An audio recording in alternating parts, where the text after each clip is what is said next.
is almost impossible. Based on Queen Lung Yun's understanding of several noble families and kingdoms, they probably did not have T6 battleships before. The only explanation is that they made some kind of promise to gain support from the civilization outside their universe, which included the T6 Savage Tiger-class battleships. Although there are only 3 T6 Savage Tiger-class battleships, for her who does not have T6 battleships, they are enough to break through the defenses of the capital planet. With a few defensive satellites destroyed, the royal fleet of 100,000 ships faces this threat directly. Some interstellar fleets have begun attacking the enemy's T6 Savage Tiger-class battleships, because if they cannot destroy these ships, then if the T6 battleships attack the capital planet's surface, it would be disastrous. But, don't forget, there are still 300,000 interstellar warships of the enemy, not just one T6 Fierce Tiger-class medium starship. It's impossible for them to just watch as you attack their T6 Fierce Tiger-class ship. As more and more Royal Guard fleet starships are destroyed, the capital star begins to face real threats. Some bright spots start appearing on the planetary shield. These are attacks falling from the sky. Queen Lung Yun even lifts her head and looks out from a transparent window in the palace. She can see the scene in the sky, where meteors seem to be falling. Suddenly, a huge bright spot appears overhead, and the shockwave it creates blows away a large part of the clouds inside the planet, forming a clear, cloudless area. This is an attack from a T6 Fierce Tiger-class medium starship. If this kind of attack continues, the defense of the capital star will collapse very soon. Queen Lung Yun laughs bitterly, thinking that the city's defenses might hold for 10 or 15 days. But now, it seems it might be less than 24 hours before the defenses fall. Within 48 hours, the entire capital star will be lost. She feels deep despair. In front of such great power, no matter how hard she tries, she cannot cross this huge obstacle.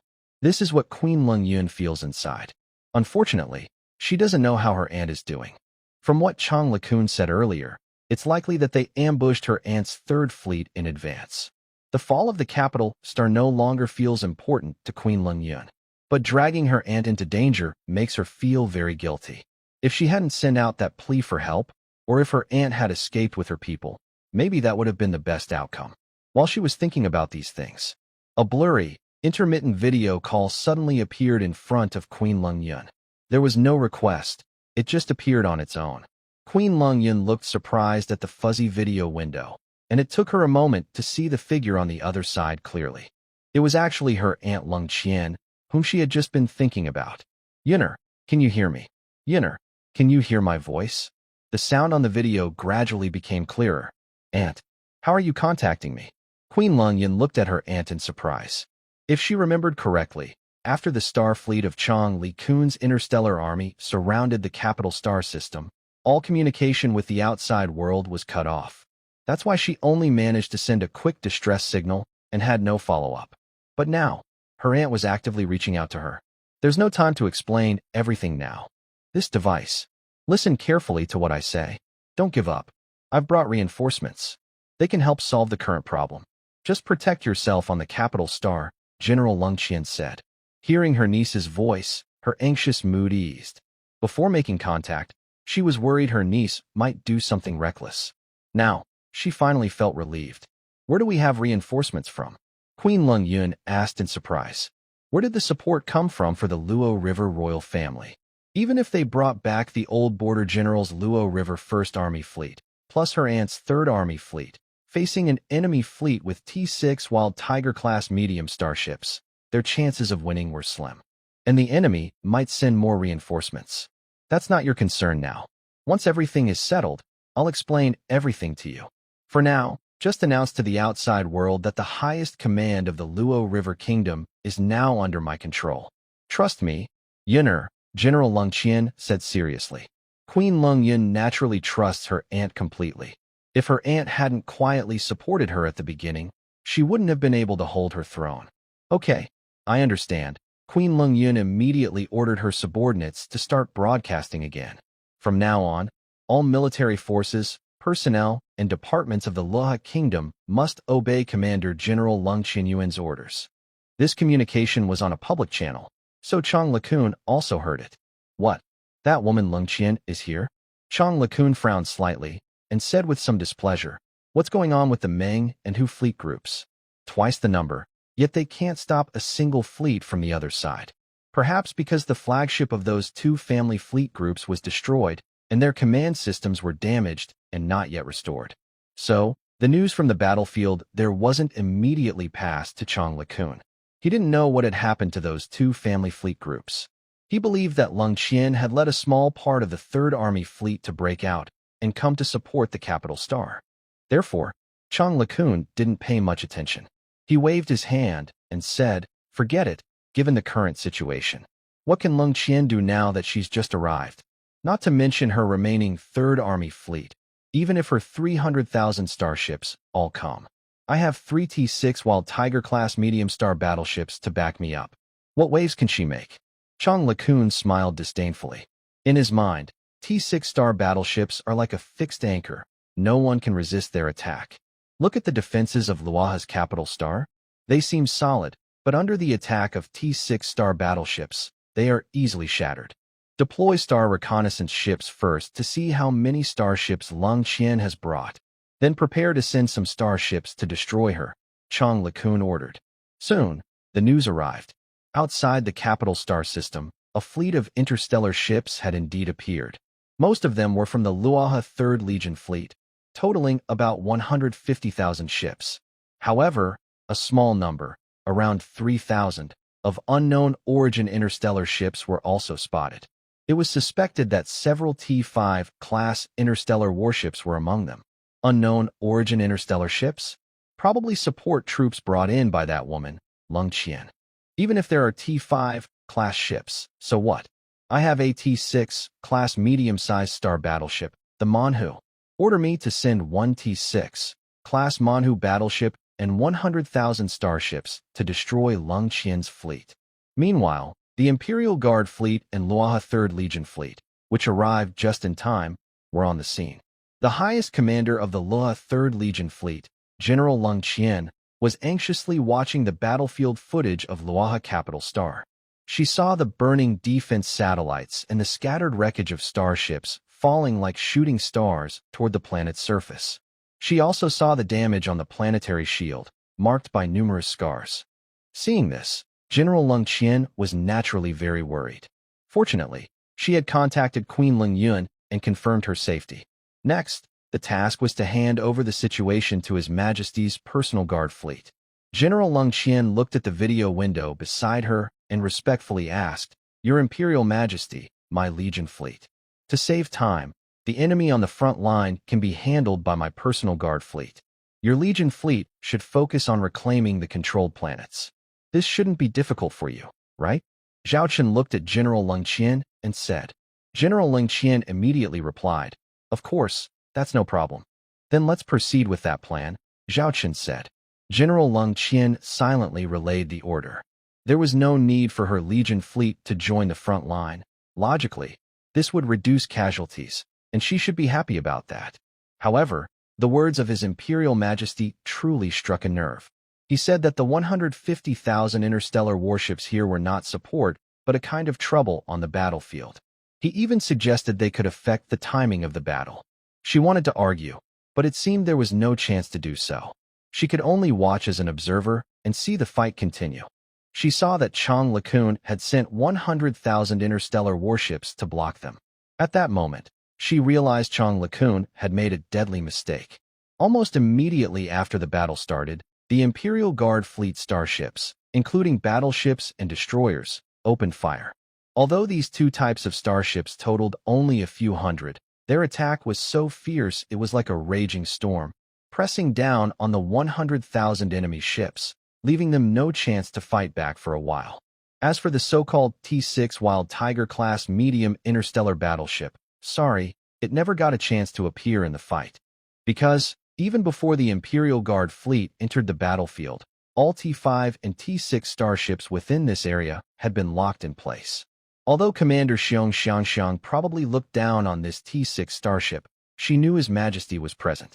Commander Xiong Xiangxiang would not ignore any threat. So her first order was to destroy all enemy T6 and T5 starships as quickly as possible. The task was assigned to the T-6 Seraph crossbow class long-range interstellar hunter ships. 3 T-6 Seraph crossbow ships almost simultaneously locked onto the T-6 Wild Tiger class battleship, firing 3 arrows. Wherever the arrows went, all starships were destroyed. When the arrows hit the T-6 Wild Tiger class battleship directly, shields only held for a moment before 3 glowing arrows pierced through the hull of the T-6 Savage Tiger class medium starship. Soon after, the T-6 Savage Tiger class medium starship exploded. Since it began its mission, the ship never even identified its enemies or fired a shot at the attacking starships. It was destroyed here unexpectedly. No one had anticipated this. Meanwhile, the Imperial Guard fleet started to advance steadily. A line formed by star battleships and star destroyers moved forward slowly. At the same time, many star drones and star fighters took off, spreading out like a shower of flowers in the sky. They aimed to eliminate all enemy units in their path. The attack was as destructive as a cosmic disaster. This sudden event was quickly reported to Chang LeCun. What? The enemy destroyed our T-6 Savage Tiger class starship? How is that possible? Chang LeCun listened in disbelief, unwilling to accept the news. It had only been a short time. He guessed that his 10,000 starships probably hadn't even engaged the enemy, yet his T-6 Savage Tiger class starship was destroyed? Yes. The enemy has a very special starship, which looks like an uncommon type, an interstellar long-range hunter capable of shooting from very far away. That's why they attacked our T-6 Savage Tiger class starship before it could get within firing range. And we suspect it might be a T-6 level starship, because even a few of these long-range hunter ships alone couldn't have destroyed our T-6 Savage Tiger class starship instantly. This is the only possible explanation. The deputy officer's eyes showed surprise and fear. Level T-6 interstellar battleship? Where did Cold Qian get a T-6 level interstellar battleship support? How did she manage to get help from a T-6 level battleship?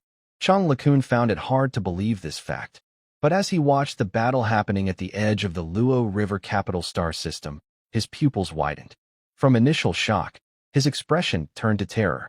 He saw his own deployment of 100,000 interstellar battleships, which faced only 3,000 enemy ships. It was almost a complete defeat, an instant collapse. The enemy only sent those 3,000 ships, while Cold Qian's Luo River Third Army fleet, with 150,000 ships, was just cleaning up the battlefield and regaining control of the planets behind. What is the background of those 3,000 ships? From their appearance, they seem to have combat power not inferior to T-5 level interstellar battleships. Something felt off. Chang LeCun frowned and enlarged a captured image. In that picture, several of the leading interstellar destroyers and battleships stood out. Unlike most of the surrounding ships, theirs were larger and more aggressive in attack. T-5 level interstellar battleships would hardly be a match for these enemies. Those are T-6 level interstellar battleships and T-6 level interstellar destroyers. Chang LeCun suddenly stood up, shocked. Moreover, more terrifying things appeared before him. For example, a T-6 level interstellar heavy cannon ship unleashing a devastating barrage, like a disaster. There were also T-6 level interstellar battlecruisers and cruisers launching penetrating, mobile attacks. It was as if sharp blades cut through everything, smoothly slicing through any interstellar ships, blocking the way of those 3,000 ships, leaving no room for resistance. Additionally, he saw a scene that made his scalp tingle with fear. Before this, the enemy's fleet of interstellar fighters and drones had completely overwhelmed Chang LeCun's fleet, taking control of the airspace. They also posed a huge threat to his battleships. But at this moment, he saw an even larger carrier ship opening its hatch, releasing more interstellar fighters and drones like swarms of locusts. The number was so terrifying that he couldn't even imagine it. In front of such enemies, his 100,000 interstellar warships seemed like children, easily toyed with by the enemy, with no chance to fight back. After a brief moment of shock, Chang LeCun swallowed hard and quickly thought. In about 10 seconds, he made a decision. He decisively ordered his remaining fleet, "Send my orders, except for the fleet fighting that mysterious enemy fleet. Other fleets must immediately break away from battle and retreat at full speed. Retreat at full speed. Retreat at full speed." Yes, Chang Lakun chose to retreat. He abandoned the capital star of the Luo River, which was almost within reach, and decided to take his remaining 200,000 warships and leave quickly. As for the 10,000 ships left behind, they naturally became cannon fodder. Within just a few dozen minutes, they were wiped out by the Emperor's Guard fleet. As for the rebels of the Luo River Second Army who fled, without orders from the Dragon Emperor, Commander Xiong naturally did not give chase. At this time, General Cold Qian also ordered his fleet to start reclaiming planets within the capital star system, eliminating the rebels on the surface and restoring order. The Emperor's Guard fleet also appeared above the Luo River capital star. There, a large amount of wreckage from interstellar ships and broken satellite debris floated around. It is clear that there was a battle here before. On the Royal Star, although protected by a star shield and safe from attacks, many areas still showed damage from shockwaves caused by previous assaults. Fortunately, these damages are within manageable limits and can be repaired quickly. At this moment, General Leng Qian reconnects via video call with Queen Leng Yun. At the same time, Zhao Qin's video image appears beside General Leng Qian. Queen Leng Yun sees the unfamiliar man on the video screen. After a brief moment of surprise, she bows to show respect. Although she does not know this person's identity, from what she has seen before, she believes he is the commander of this elite fleet. Queen Leng Yun also witnesses everything that just happened, including the fierce battle where 3,000 starships destroyed 100,000 others. This is the supreme ruler of the Shadow Dragon Interstellar Empire, His Majesty the Shadow Dragon Emperor. Queen Leng Yun pauses, clearly recalling this familiar yet strange phrase, as if she has heard it somewhere before. This is our Luo River Kingdom's queen, Leng Yun. General Leng Qian introduces both sides. Zhao Qin nods slightly at Queen Leng Yun. Then, perhaps considering that her niece might not remember the identity of the Shadow Dragon Emperor, General Leng Qian quickly explains, the Shadow Dragon Interstellar Empire is a T6 technological civilization empire. They previously fought against the invading fleet of the Order civilization and repelled the devouring fleet. Repelled the devouring civilization fleet. Hearing this, Queen Leng Yun immediately recalls the Shadow Dragon Interstellar Empire. When she first heard this rumor, she was very shocked. Although she is not very familiar with the Shadow Dragon Empire, everyone knows about the existence of the devouring civilization. It is widely known as a terrible force. After I received your distress signal, I immediately led the Luo River Third Army fleet to support you. However, on the way to assist, we were intercepted by the fleets of the Mong family and the Hu family. In this dangerous situation, Emperor Xiao Long led the Xiao Long fleet to save us and destroyed many starships of the two family fleets. Moreover, Emperor Xiao Long also expressed his willingness to help us. So, I brought Emperor Xiao Long and his fleet to support us, General Leng Qian explained. Queen Leng Yun's eyes showed a hint of complex emotion. She is not foolish. A T6 technological civilization's interstellar empire willing to help her, a declining star kingdom, is definitely not unconditional. She knows very well that there are no free lunches in the world. But at this moment, Queen Leng Yun still looked grateful and bowed again, saying, on behalf of the royal family of the Le Kingdom and everyone in the Le Kingdom, I thank Emperor Xiao Long for his help this time. Thank you very much. Zhao Chun waved his hand and directly said straightforwardly, I helped you, but it wasn't free. Queen Leng Yun was stunned, not expecting him to be so direct. At this moment, she also became curious. What value could her small star kingdom have that would make a T6 civilization help? General Leng Qian wanted to speak first to prepare, but Zhao Qin spoke again. Do you want to restore the glory of the Luoha Empire? Do you want to recover all lost territories of the Luoha Star region? These two sentences sounded like the whisper of a demon in Queen Leng Yun's mind. She suddenly raised her head and stared intently at the Emperor Xiao Long in front of her. Restoring the glory of the Luoha Empire, reclaiming the entire Luoha Star region. This has always been Queen Leng Yun's dream, something she is willing to pay any price for. This is my lifelong wish, Queen Leng Yun whispered. Zhao Qin's lips curled slightly. He looked at the queen and said, then, if our Xiao Long Interstellar Empire is willing to help you achieve these goals, what price are you willing to pay? Queen Leng Yun bit her red lips, her eyes complicated, but she quickly understood. Right now, she and the star system of Luaha's capital are the only survivors. However, under enemy threats, they are like fish on a chopping block. If no one else intervenes, the fate of the Luaha kingdom depends solely on itself, and Queen Lung Yun alone cannot save it. Queen Lung Yun knelt on one knee and sincerely said, "Great Emperor Long Long, if you are willing to help our Luaha kingdom, I promise it will always serve you faithfully. I, Lung Yun, am willing to follow you on the day the Luaha kingdom is revived and offer everything I have." General Lung Qian looked at her niece with some surprise. She knew how much her niece was obsessed with reviving the Luaha kingdom, but she didn't expect her to be willing to sacrifice herself directly. Zhao Qian watched Queen Lung Yun and showed a satisfied expression. His understanding of Queen Lung Yun was limited to the intelligence reports. Although the reports showed she was talented, young, and gifted, he had never seen her in person before. Previously, he had only interacted with General Lung Qian and was quite pleased with her performance. He had thought that if he wasn't satisfied with Queen Lung Yun after meeting her, he could simply support General Lung Qian instead. For Zhao Qian, it didn't matter who was in the front position. He just wanted a capable, suitable, and smart representative. Now it seems that Queen Lung Yun is indeed a good choice, and General Lung Qian had also clearly expressed her support for her niece. With these two working together, Zhao Qian could save himself a lot of trouble. "I don't need everything from you. I only need you to do things well for me. I will also fulfill my promise to you and give you everything you want," Zhao Qian said calmly. Queen Lung Yun looked at Zhao Qian with some excitement. Zhao Qian continued, "Regarding the reclaiming of the Luo River Star domain, I discussed it with your aunt before coming here. I will provide her with help from 100,000 interstellar warships. She will regain control of the entire Luo River Star domain within 20 days. 100,000 interstellar warships. Queen Lung Yun was deeply shocked.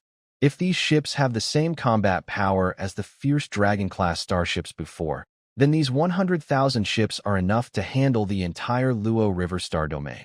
It is entirely possible to restore all the territory of the Luo River Kingdom within 20 days. Queen Lung Yun felt her heart pounding with excitement. She never expected that her long-held dream could now be within reach and could be achieved in such a short time. How could she not be excited? Just a short while ago, she was on the brink of losing everything, her kingdom destroyed and her life in danger. Now, there is hope to restore the territory of the Luo River Kingdom? This was like going from hell to heaven in an instant. The change was so incredible that she almost thought she was dreaming. "I have also finished discussing the next steps," Zhao Qian said further. General Lung Qian immediately perked up. The plans for future cooperation between the Luo River Kingdom and the Fierce Dragon Interstellar Empire had not been directly discussed by the Fierce Dragon Emperor. This had made her feel uneasy until now, because so far, it was the Fierce Dragon Empire helping them, without any clear demands or conditions. This made her feel anxious. Now, with the Fierce Dragon Emperor bringing up these related matters, she felt like things were finally falling into place. After this, you will continue to maintain the current government, which is the Star River Kingdom.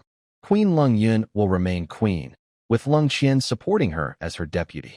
After you regain control of the Luo River Star domain, we will provide you with some industrial resources to help develop the Luo River Kingdom quickly.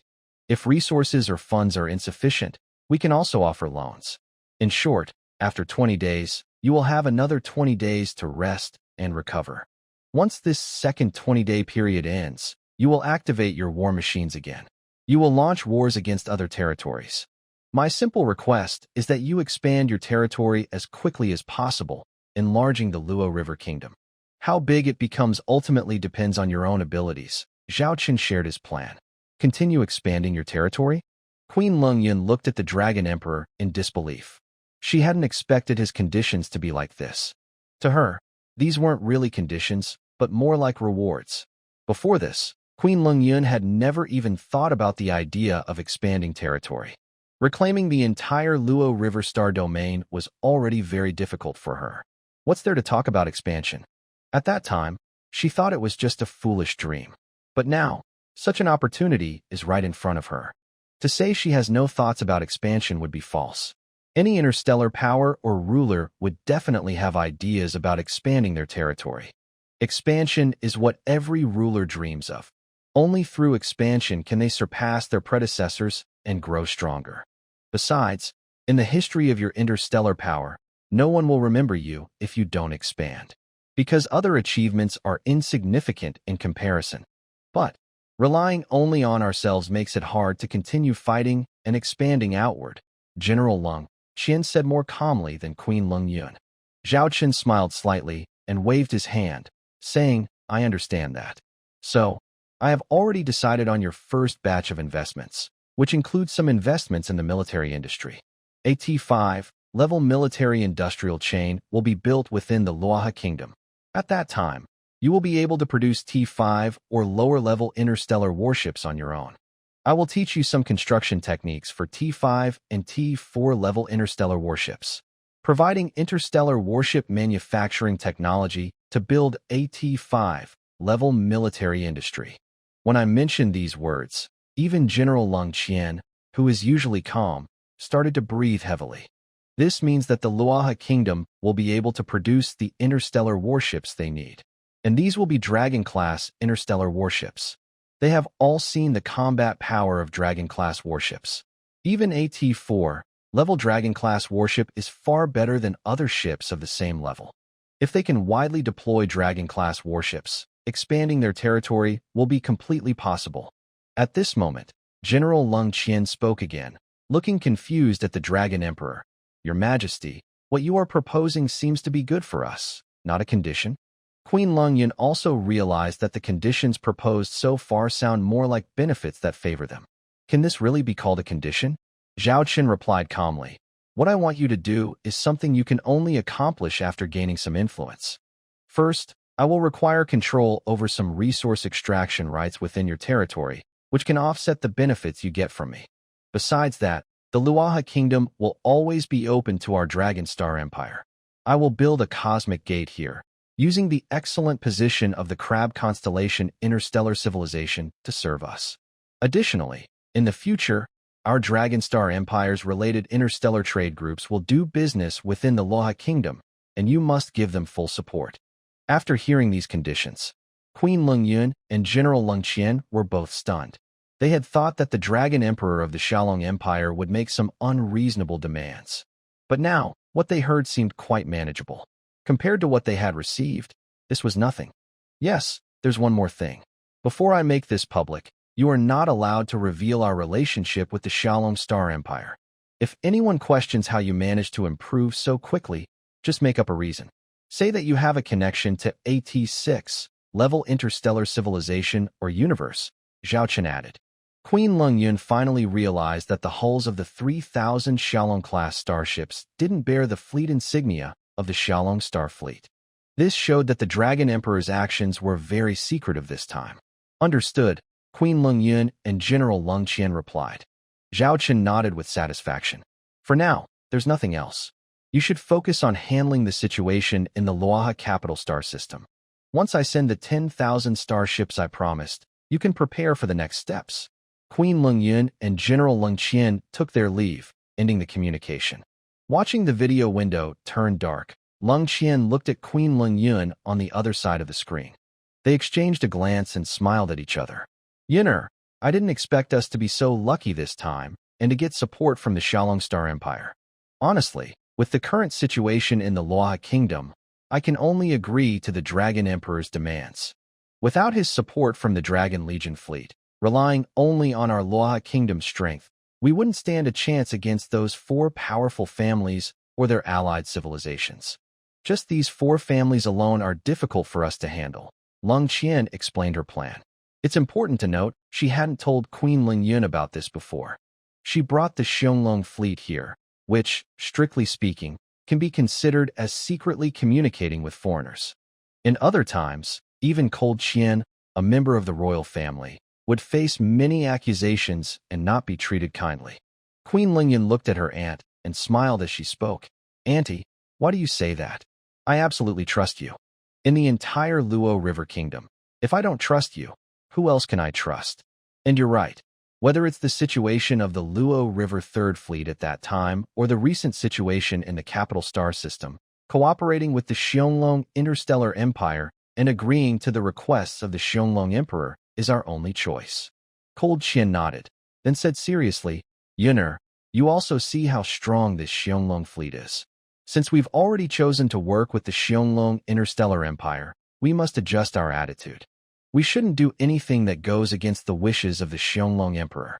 Right now, our only option is to rely on the Xiongling Interstellar Empire.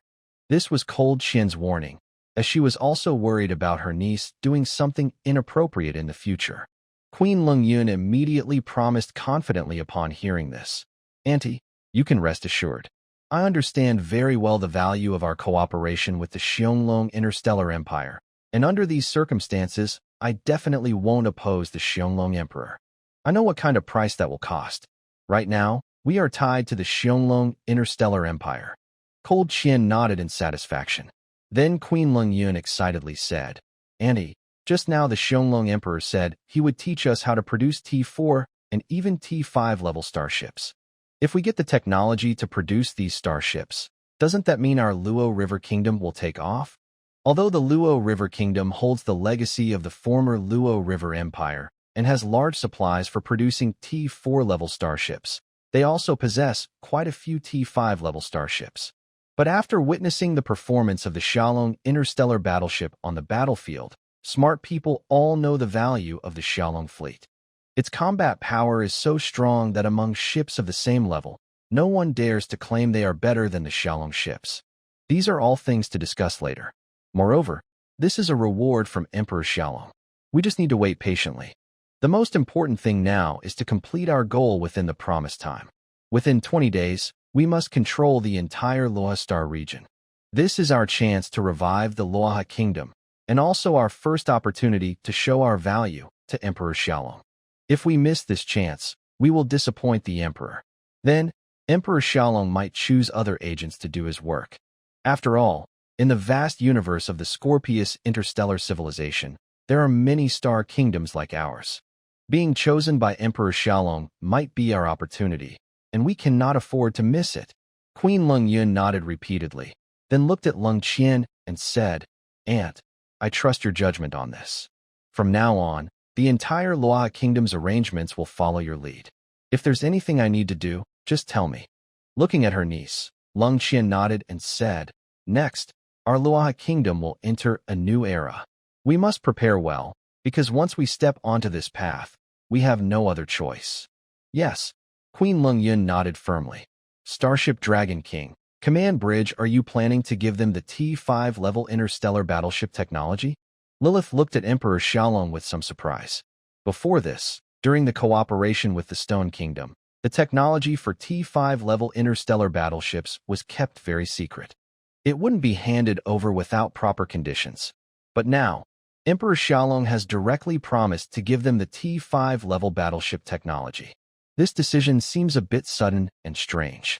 Zhao Chun smiled slightly and looked at Lilith, explaining, I mean, we can give them the technology to build T4 and T5 level interstellar warships. But I didn't say we would give them the technology to build our current active Star Dragon class ships. Lilith was a bit surprised. To explain more clearly, Zhao Chun raised his hand and showed several holographic images. These holographic warships Lilith had never seen before. They were completely unfamiliar. T5 Arc Light Heavy Interstellar Battleship, T5 Iron Guard Heavy Interstellar Escort Ship, T5 Falcon Warrior Medium Interstellar Destroyer. Below that were some unfamiliar T4 and T3 level ships. The ships were a bit mixed and not very complete.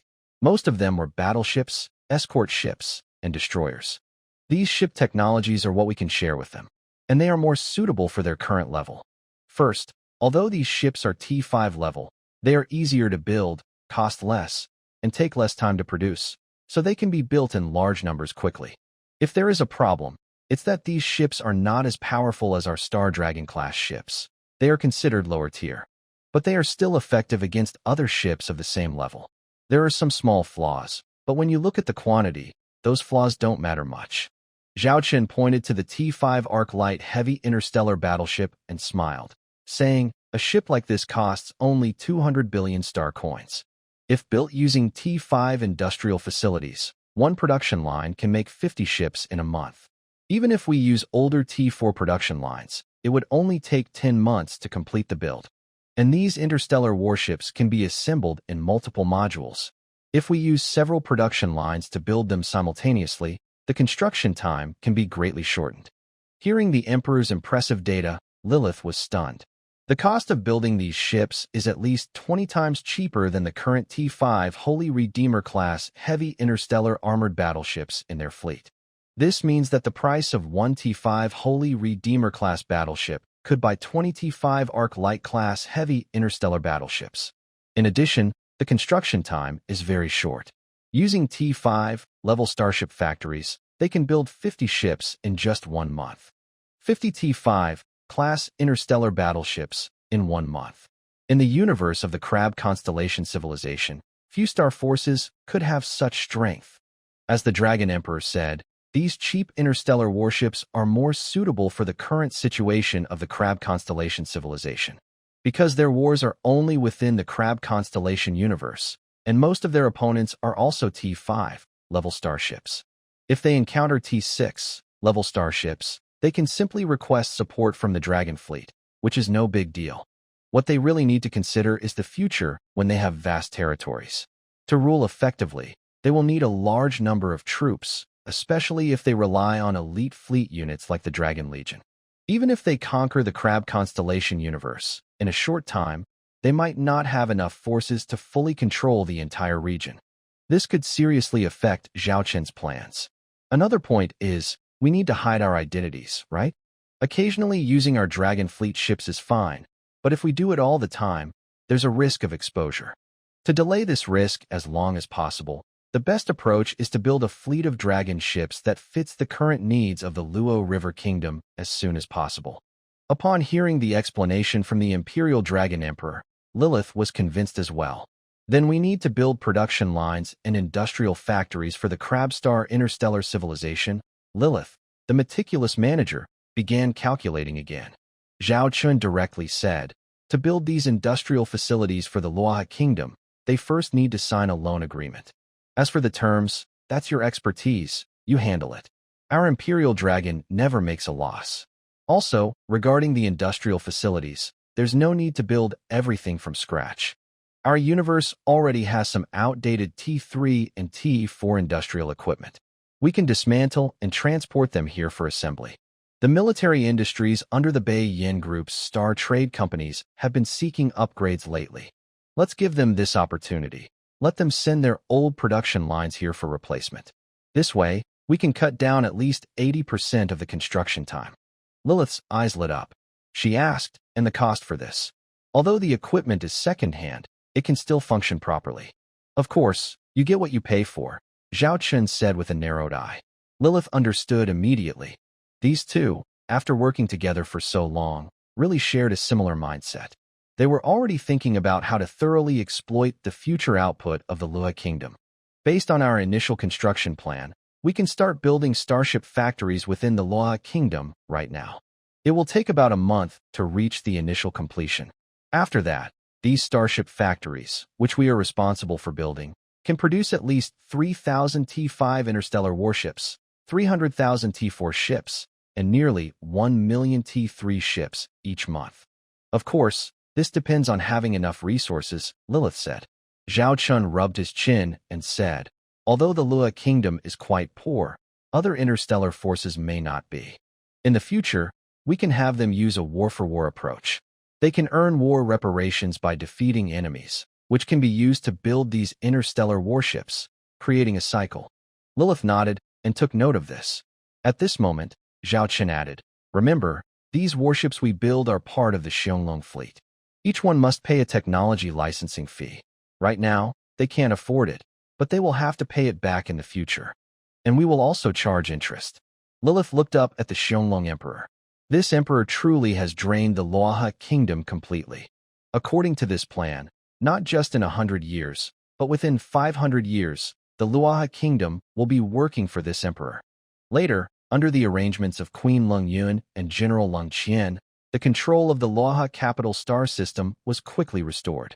Order began to return gradually. Meanwhile, Queen Lung Yun's personal fleet and General Lung Qian's 3rd Legion fleet combined forces to carry out maintenance and supplies. At the same time, Queen Lung Yun announced to the outside world that the Chang family had betrayed the Luoha kingdom. She also declared that the entire Luoha kingdom was now in a state of war readiness. On the other side, Chang Lakun, who had fled from the battlefield, first escaped to his family's territory star system with his original 2nd Legion fleet. In the Chang family's territory star system, Chang Lakun did not stay long. After taking a large amount of supplies, he left with his family, heading toward the Meng family's territory. It seems he was truly scared and terrified. That mysterious and powerful interstellar fleet, equipped entirely with T5 class starships and a significant number of T6 class starships, was a force he could not resist alone. His only option now is to seek refuge with the Meng family. Although he did not complete his original plan, the Meng family saw his sincerity in seeking alliance. Even if he couldn't fulfill his previous promises, at least he wouldn't abandon him completely. At this time, the Meng and Hu families received news from the battlefield. They learned that their plans to attack the Luoha kingdom had failed because of an unknown interstellar fleet. The enemy only sent 3,000 starships, but destroyed hundreds of thousands of their ships. They didn't know where the Luoha kingdom had found its allies, but such a powerful force was definitely at the T6 technological civilization level. They alone could not fight against it. So, they quickly gathered all their military fleets to the border and also started contacting 2 other family groups. They also hoped to seek help from the T6 civilization behind the scenes. Everyone knew that if the Luoha kingdom was supported by a T6 civilization, the only way to fight back was to call on that T6 civilization. Time slowly passed. 10 hours before the final battle to defend the capital star of Luoha, a fleet of 100,000 starships appeared in the Luoha star system. These ships then followed General Leng Qian and the 3rd Luoha army to sweep through the kingdom. Within 3 days, they eliminated all the family groups involved in the previous rebellion and completely destroyed the long-standing influence of the Chang family in Luoha. From then on, the rule of the Luoha kingdom was once again in the hands of Queen Luoha, at least on the surface. Meanwhile, at the border of the Luoha kingdom, the 4 major family groups had gathered nearly 3 million starships. This was the largest assembly ever. Even during the previous split of the Luoha Empire among the 4 families, there had never been such a large-scale military movement. Because these interstellar warships, almost 90% of the fleets are controlled by each family. In front of these 3 million warships, there are only 300,000 warships from the 1st Legion fleet of Luoha, which has been standing by here. Facing 3 million warships, the difference between the two is huge. But the real situation on the scene is completely different. The 3 million warships on the other side do not dare to act rashly. Usually, in this sensitive area, a few family fleets often cross the border to provoke. But now, they are very obedient. Even the patrol fleets usually keep a very safe distance from the border, as if afraid of causing misunderstandings. This scene made the top commander of the Luoha 1st Legion fleet smile secretly. After all these years, I've never seen those bastards on the other side so timid, said an old marshal sitting in the captain's chair, holding something like a cigarette, taking a deep puff, and exhaling light green smoke. Old marshal, you've also heard about the situation on the capital star. The helper the queen invited, the powerful interstellar forces behind him. Are they really so strong? They actually make those guys on the other side so scared they act like mice, the middle-aged secretary beside him said with confusion. Everyone high up in the border regions knows about the situation on the capital star of Luoha. After all, they've been aware of the recent purge within the Luoha kingdom over the past 3 days. But because they are all clean, at least regarding the rebellion of the Chang family, they haven't taken a side or cooperated with the Chang family. Although their attitude might still be somewhat ambiguous, but at least they haven't sided with the Chang family, so they haven't angered the Luoha royal family, and naturally, they are not on the list for punishment. This time's large-scale purge actually created great opportunities for the family forces behind them. Because those family or lordly forces that were exposed now have positions freed up, which need to be redistributed. So, these families have a chance to share the benefits. However, Marshal Lao is more concerned about the current situation. He said in a deep voice, "The interstellar forces cooperating with our Luoha kingdom are undoubtedly strong, at least T6 level. But the danger is not gone yet. Behind those four families, there is also a T6 interstellar civilization supporting them. At this point, the future of the Loha star domain is no longer within our control. We can only see how the two T6 civilizations will decide. At this moment, a video call popped up. Marshal Lao looked over, and on the screen was General Lung Qian. Marshal Lao, long time no see, General Lung Qian greeted respectfully.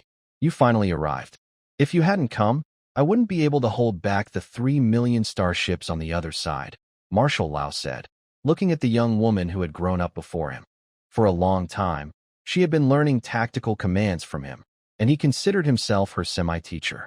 After a few casual words, Lung Qian's expression turned serious. Marshal Lao, let's stop the small talk. Next, I need to read out the Queen's order.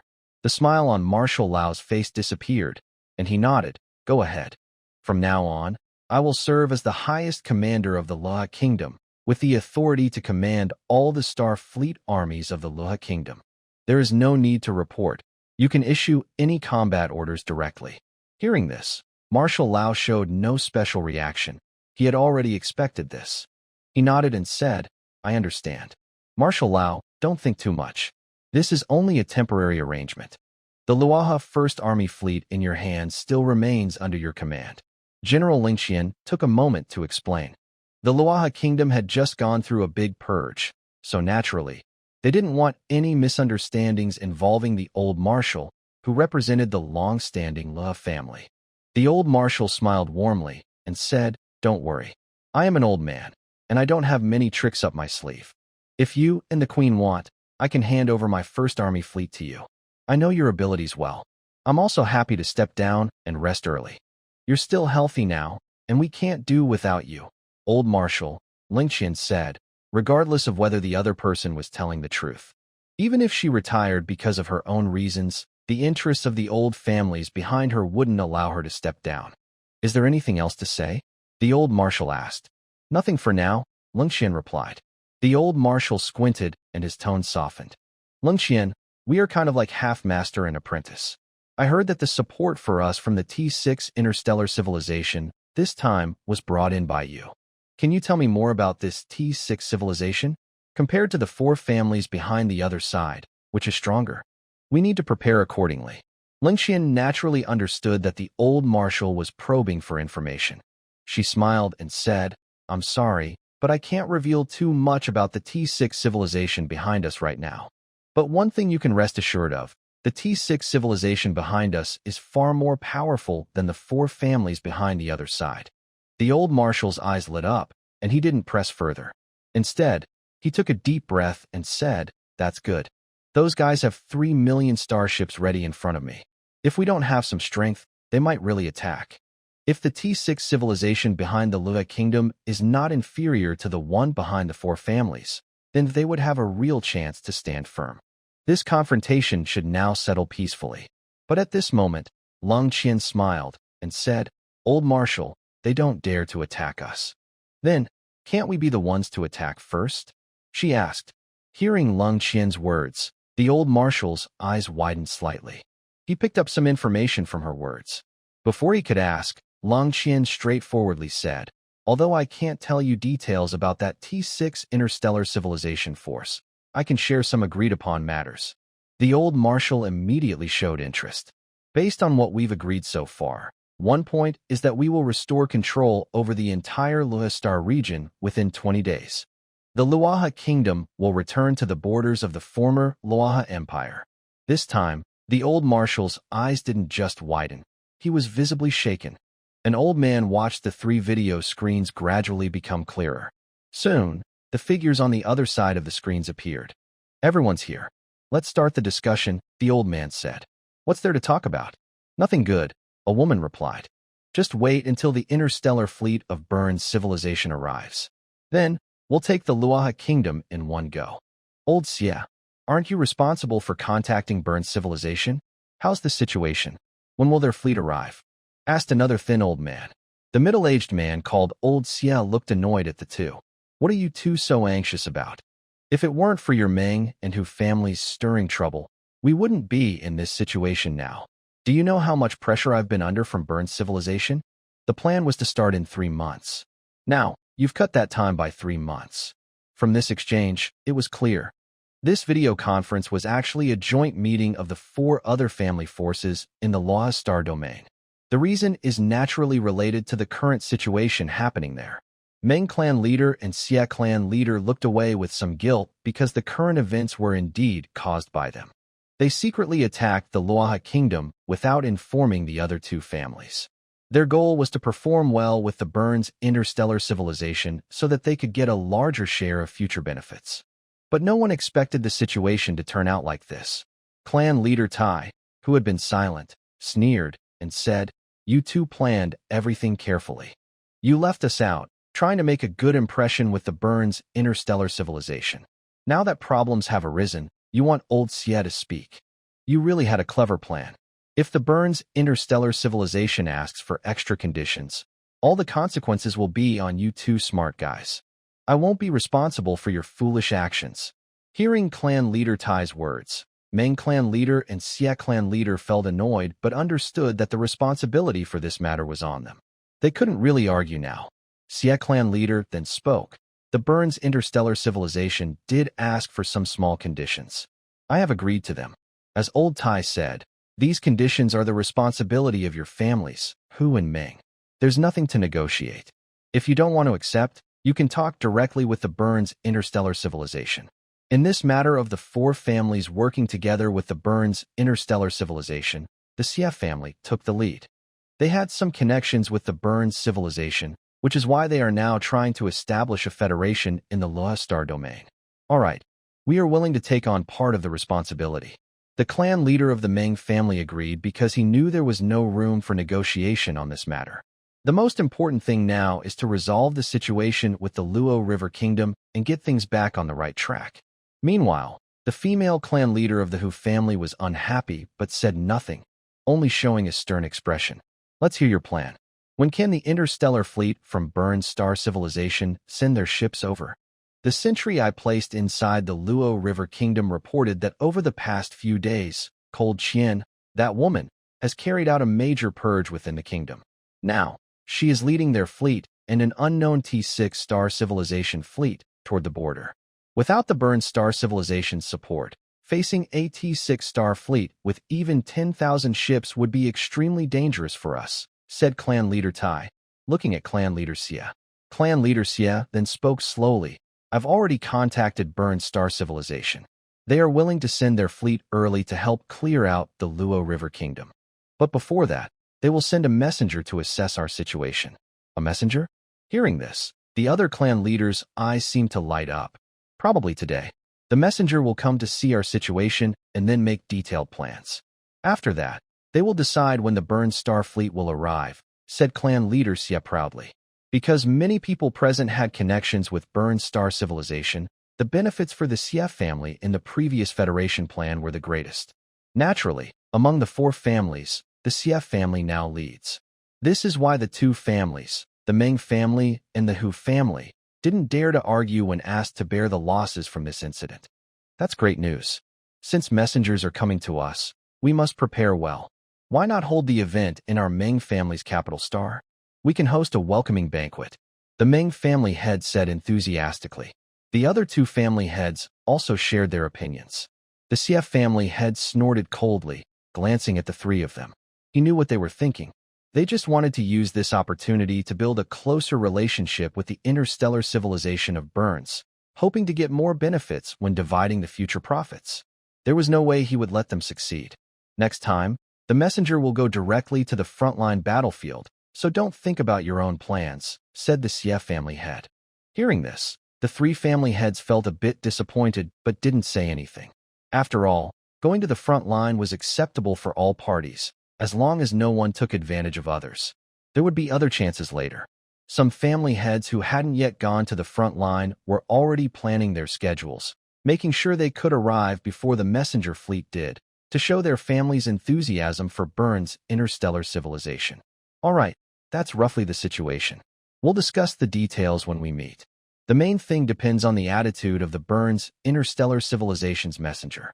Let me warn you, this time, the messenger from Burns is not an ordinary person. You'd better behave and not cause trouble. If you mess things up, don't blame me for turning my back on you, warned the Xie family head, then cut off communication. The other 3 family heads also finished their calls and started to handle their own affairs. Starship Dragon King, Interstellar Command Ship, Bridge Your Majesty, we have gathered intelligence. The T6 interstellar civilization behind those families is called the Burns Interstellar Civilization. Lily stands beside Zhao Chun and reports this information. Burns Interstellar Civilization? Zhao Chun repeats the name and pulls up data about this T6 civilization. Since it is a T6 level civilization, it must be included in the intelligence provided before the Holy Spirit Empire. The information document about the Burns Interstellar Civilization appears before Zhao Chun. This is a civilization just reaching T6, and it doesn't possess many T6 level technologies. In their fleet, there are only 2 T6 class starships so far, a T6 interstellar destroyer and a T6 interstellar cruiser. Strictly speaking, this civilization can only be considered a quasi-T6 civilization. It hasn't fully entered the T6 technological stage.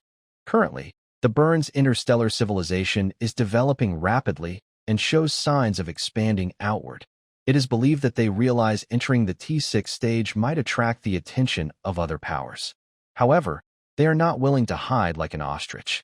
Their only choice is to quickly strengthen their military power so they can fight back, even if only against civilizations that threaten them. Because of its special position in the Crab Nebula galaxy, the Burns civilization has also set its sights here. They want to establish a forward base to gradually infiltrate and control the entire Crab Nebula galaxy. This forward base is naturally chosen in the Luo River Star region because the conditions there are very suitable. Originally, there was a foundation of an interstellar empire, and now it is fragmented, making it easier and more convenient to manage.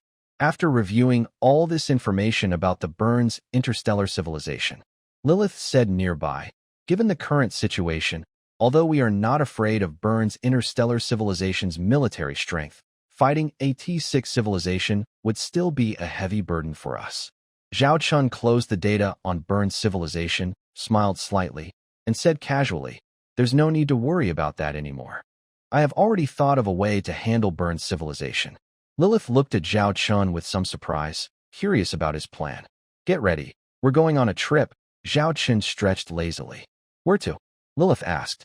"Burns Civilization Capital Star," Zhao Chun replied directly. "Huh." Lilith was shocked. Going straight to Burns Civilization Capital Star now is like delivering ourselves to their doorstep. Zhao Chun looked at Lilith and said, "You're right. Given our current situation, it's not good to fight a T6 civilization directly. So, we'll change our approach. We'll pay them a visit. And, by the way, make some noise to shake the mountain." Zhao Chun emphasized the phrase, "shake the mountain," with a stronger tone. The frontline battlefield where the Luaha Kingdom and 4 noble families are in confrontation. A star fleet suddenly appeared on the battlefield. Though it only consisted of about 3,000 starships, it drew enough attention. Any starship from the noble families avoided these 3,000 ships. The frontline military port built by the 4 noble families, which was already in high demand, was cleared to make space for these ships. Moreover, the high-ranking officials of the 4 families were now on the port corridor, welcoming this distinguished guest fleet from afar. "You're really something. I heard you stayed within your family territory, and in less than 3 hours, you managed to arrive here. You're not worried about overexerting yourself, are you?" The matriarch of the Hu family teased the matriarch of the Meng family beside her. "You old woman, you're just the same. Everyone has their own thoughts, and we all know what they are. Don't pretend to be better than others here." Lord Meng sneered. "Everyone, be quiet. The guests have arrived. Don't embarrass me in front of the guests." Lord Xie scolded when he heard the arguing. The people stopped talking. Everyone watched the corridor at the end, where a T6 starship was docked. The hatch of the starship opened, and a group of soldiers stepped out, walking along the corridor. They stood evenly spaced on both sides, stopping every meter. Soon, the corridor was filled with soldiers. At this moment, a well-dressed, humanoid male appeared in front of everyone. He had fair skin, and if it weren't for the 2 pairs of antennae on his head, he might look like a typical human male. The humanoid male with antennae slowly walked down the corridor, passing through it. He appeared before the 4 family leaders. Warmly welcome Mr. Wazy to our Loaha Star region. On behalf of everyone in the Xie family, I welcome Mr. Wazy. Lord Xie spoke first, very respectful. We, the Ming family, also warmly welcome Mr. Wazy. If you have time, we invite Mr. Wazy to visit our Ming family territory. We will treat you very well, Lord Ming said with a flattering smile. An old man, looking about 70, was smiling flatteringly, which made people feel uncomfortable. Seeing Lord Ming's words, the other 2 family leaders quickly followed with compliments. But Mr. Wazy's face showed no happiness. He coldly said, I didn't come here to listen to your nonsense. Seeing Mr. Wazy get a bit angry, the 3 family leaders immediately shut up. The head of the Xie family secretly felt pleased and mocked inwardly. These 3 fools had truly flattered themselves into a corner. They completely misunderstood that Mr. Wazy disliked flattery the most. Yet, they approached him without understanding his personality and only flattered him blindly. Such behavior made them look bad and left a very poor impression on Mr. Wazy. Mr. Wazy, I hope you won't mind the inconvenience. Please rest in our reception room first, said the head of the Xie family with a respectful smile, without appearing overly ingratiating. He added, in the conference hall, I will introduce you to the detailed situation of the Luo River Star domain and discuss our next steps.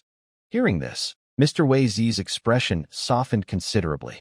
He nodded and replied, all right, I'll follow your lead. Then, Mr. Wazy, led by the Xie family head, headed toward the prepared reception room. The other 3 family heads hesitated for a moment, but quickly followed. Although their previous words seemed ineffective, this was only their first meeting. They still had many chances to show their worth later. This was a rare opportunity to meet an envoy from the Burns interstellar civilization. Even if the other party was cold now, they would still try to warm their cold attitude with their enthusiasm. Soon, everyone arrived at the reception room prepared by the Xie family head. Inside, a large round table was set, with a holographic display already activated on it. This hologram showed the current situation of the interstellar battlefield in the Luo River Star domain. Seeing this, Mr. Wazy's eyes sharpened noticeably. The Xie family head slightly raised the corner of his mouth, looking disdainfully at the 3 family heads behind him. Do they understand what it truly means to please someone? This Mr. Wee-Eyes is not the kind of person with a simple mind who gets easily flattered by others' praise. He cares more about whether you can provide real value. During our previous meeting, the head of the Xie family only showed the proper respect. Now, the 3 other family heads also expected this and looked coldly at the confident expression on the Xie family head's face. This guy is definitely doing it on purpose, hiding information about the envoy's personality, just waiting for them to embarrass themselves at this moment. Such a despicable person. The Xie family head ignored the angry looks from the other 3 and stepped forward to introduce various intelligence data from the hologram. First, let me give a brief overview of the current Luo River Kingdom. The Luo River Kingdom is now assisted by an unknown T6 star civilization force, which has cleared out most of our spies and some noble families who had pledged loyalty to us. Even some nobles who had contact with us before have cut ties recently, fearing trouble. On the surface, the Luo River Kingdom appears united. Next, the kingdom has gathered nearly 500,000 starships at the border, and the mysterious T6 star civilization force has assembled 100,000 starships, which are about to arrive at the battlefield. They are very likely to attack us soon. These 100,000 starships come from a T6 star civilization and are equipped with many T5 and T6 level starships. It will be very difficult for just our family fleets to resist this invasion.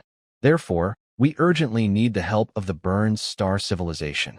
Please inform the leaders of the Burns civilization that we desperately need their star fleet to come and support us. Mr. Wee-Eyes frowned slightly and said in a deep voice, only 100,000 interstellar warships? Are you sure? Although our intelligence gathering within the Loaha Kingdom has been affected, it is still impossible for the enemy to hide the movement of 100,000 interstellar warships from us. This news has been confirmed by multiple sources, said the head of the Xie family firmly. Mr. Wee-Eyes looked disdainfully at the 4 family heads in front of him. Just 100,000 interstellar warships, and you're all so scared? It's a shame you even considered joining us, the Burns. Honestly, I find you embarrassing." Hearing Mr. Wei's mockery, the CF family head did not get angry. Instead, he said helplessly, "Sir, I know this situation is very shameful, but the enemy is a T6 level interstellar civilization. From what we know, they previously relied on just 3,000 interstellar warships to defeat 3 of our fleet groups, totaling nearly 900,000 warships. They caused us nearly 400,000 casualties among our ships. It is also rumored that, aside from some damage, none of their 3,000 warships were destroyed in the battle. All of those ships are at least T5 level, with some T6 ships as well. Their fleet is well equipped, including some rare and unusual types like Starfield heavy artillery ships, missile ships, and long-range hunting ships. Their combat skills are very high. So, it's really hard for us to solve this problem on our own. Although they only have 100,000 warships now, we have 3 million. Even if we manage to hold off their elite fleet of 100,000 ships, most of our fleet will be lost. By then, the Interstellar Federation we built will not have enough ships to keep order. We also cannot fully dedicate ourselves to serving you and the Burns interstellar civilization." After hearing these words from the head of the CF family, Mr. Wei's disdainful expression faded. However, he remained calm and said, "All right, I understand. I will pass the message back immediately.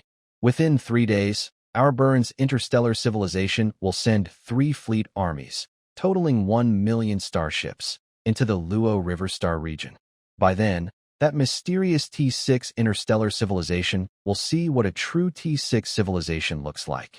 Talking about his own strength, Mr. Wei's looked proud. The head of the CF family immediately said, "Exactly. The strength of the Burns interstellar civilization is unmatched. Following Burns is the smartest choice. The Great Burns interstellar civilization will establish a powerful interstellar federation, even encompassing the entire Crab Nebula civilization. We will become the strongest T6 civilization."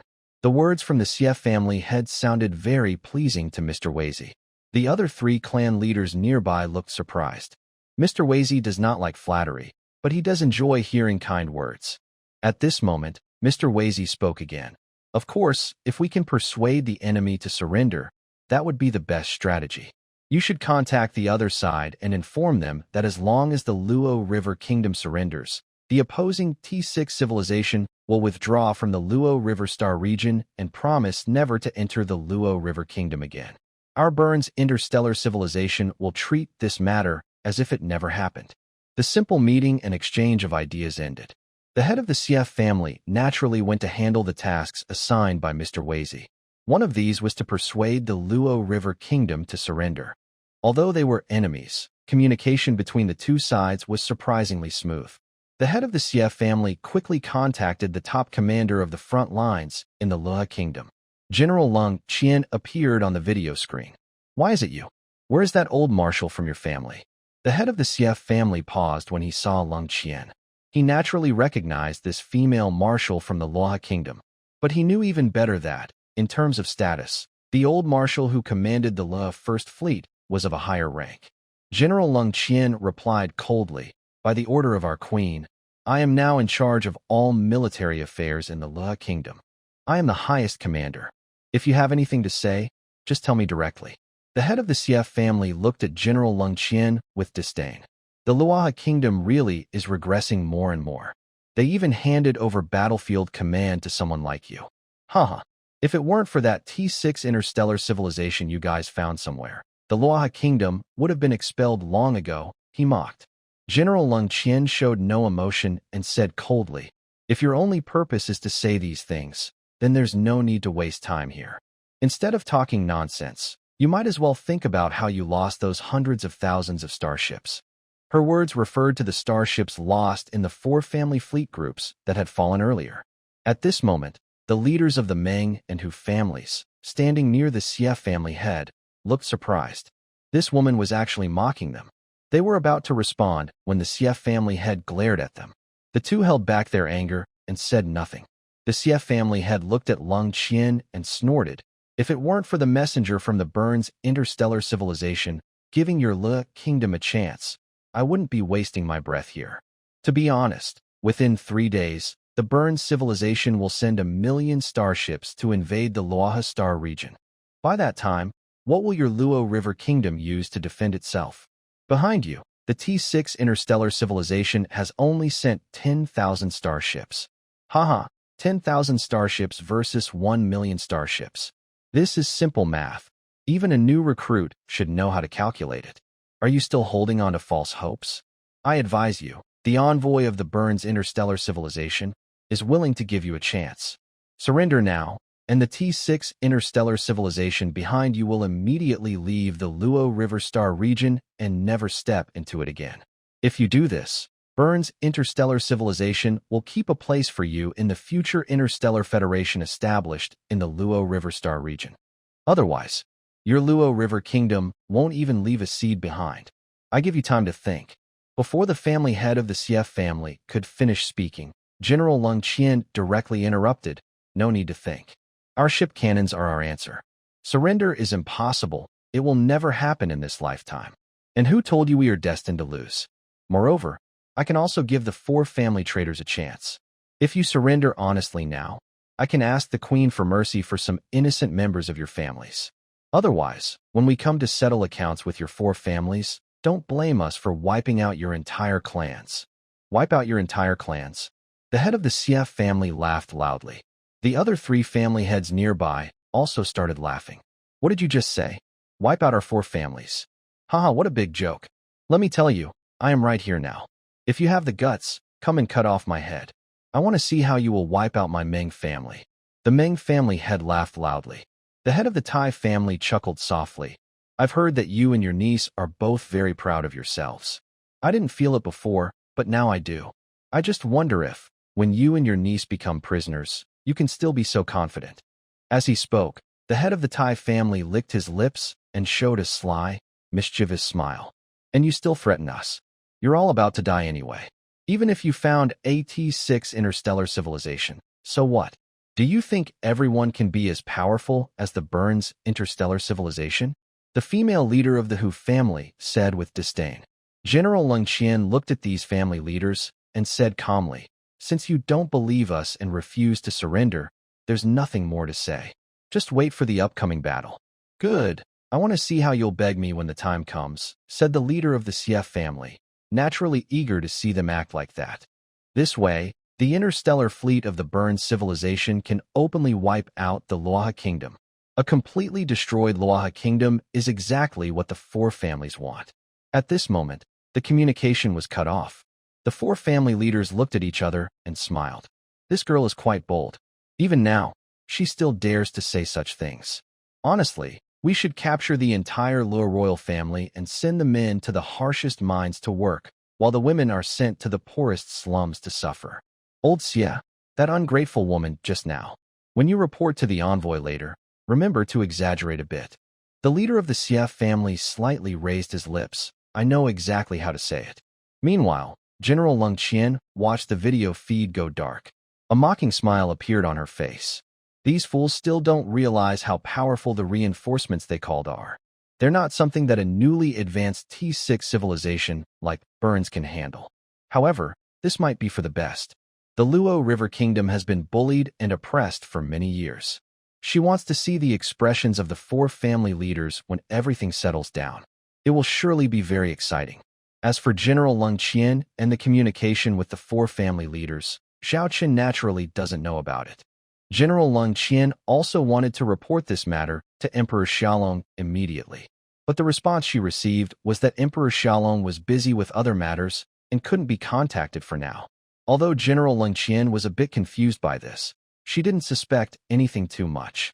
After all, the Xiaolong Interstellar Empire still has 100,000 starships under her watch, so there's no need to worry. She probably never expected that Emperor Xiaolong was now leading his Xiaolong Guard fleet into another universe. Burns Interstellar Civilization, Capital Star System Outer Region confirmed our coordinates.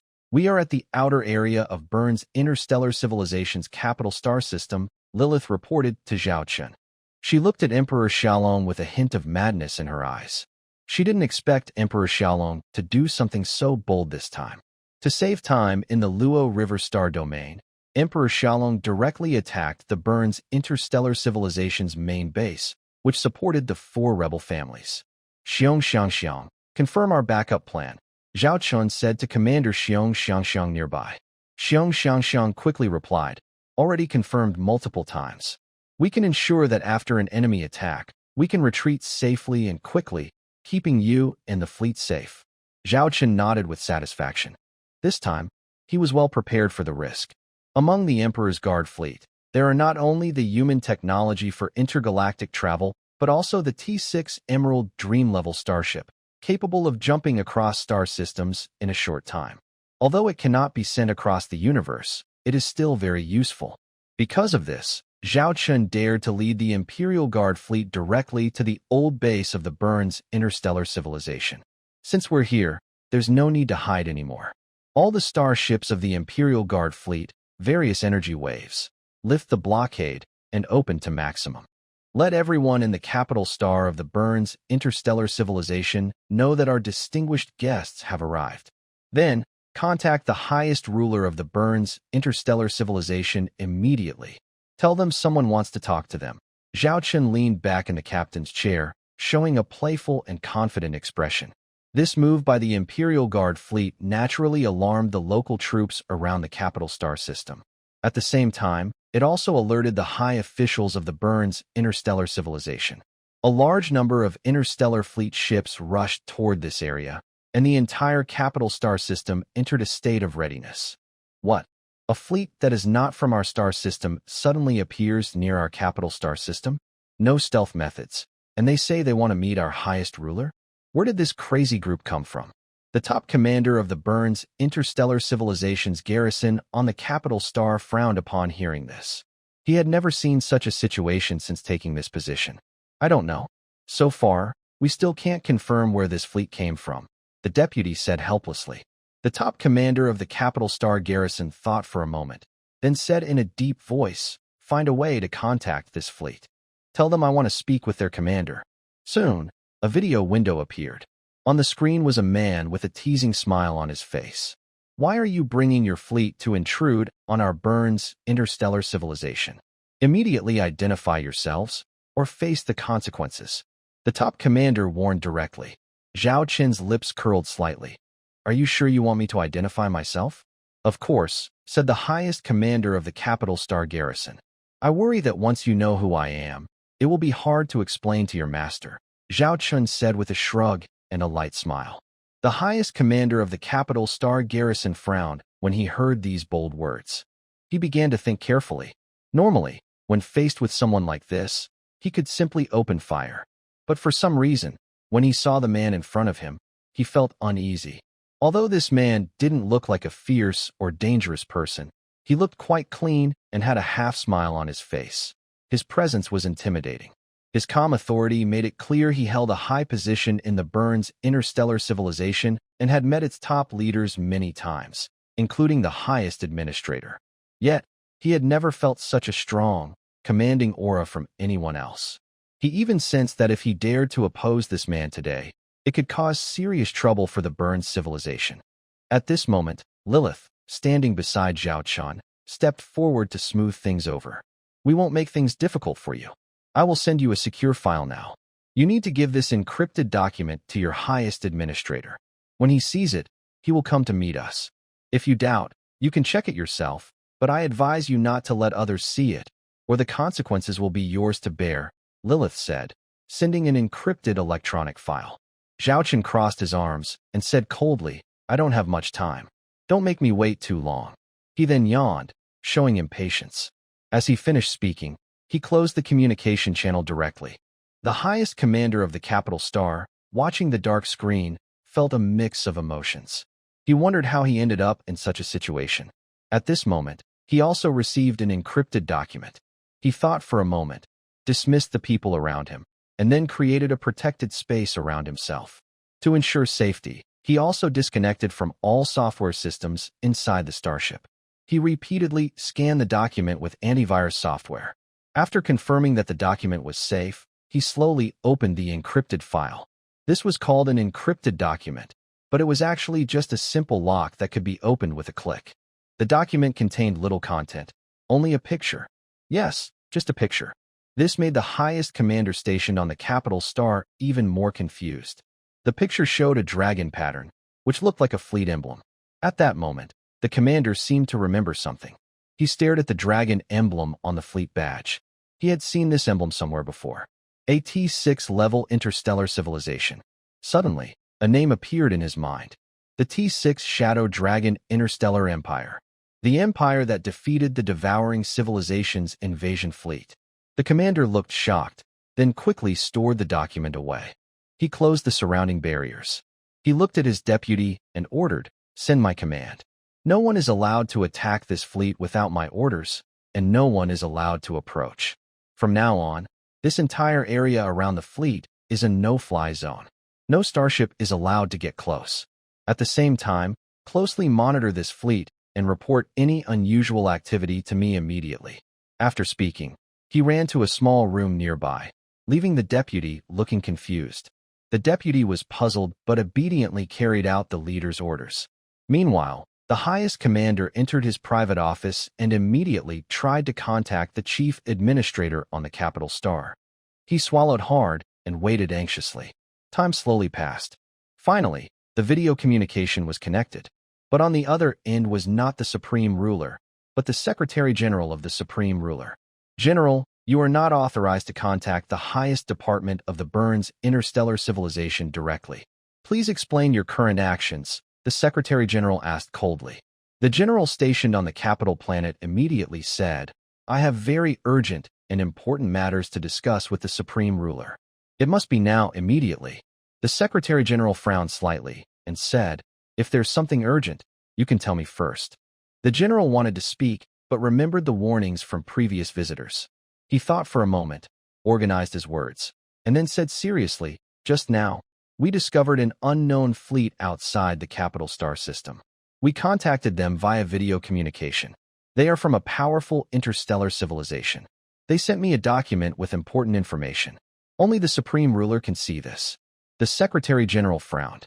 "An suspicious fleet appeared outside the capital star system? General, with such an event happening, you probably don't need me to tell you what to do. You should first control this fleet, find out who they are, and make sure they don't threaten our capital. If they refuse to cooperate, use force immediately. There's no need to contact the Supreme Ruler right now. If every small matter requires the Supreme Ruler's approval, then your position might be at an end." Seeing the Secretary General's attitude, the general was very anxious. He looked at the document again and thought about the warning. The less people knew about this, the better. But right now, this situation. The Vice Admiral took a deep breath and looked seriously at the Secretary General. "Sir, I'm sending you that document now. How you handle it is your decision. But I want to make it clear that I have seen the information in that document. It is very important. You should show it directly to the highest leader for review. If you decide to look at it yourself, make sure no one else is around. Do not let anyone else see the information inside. Otherwise, the consequences could be more than we can handle. Remember, although our Burns interstellar civilization has become a T6 civilization, there are many stronger civilizations in the universe." After speaking, the Vice Admiral sent the document to the Secretary General. The Secretary General received the file. He looked at the Vice Admiral with confusion, not quite understanding what all this was about. What could be in such a document to scare a Vice Admiral like this? He carefully examined the document. "So what is inside?" the Secretary General asked again. The Vice Admiral seemed indifferent now. He shrugged and said, "If you want to know what's inside, you can open it yourself.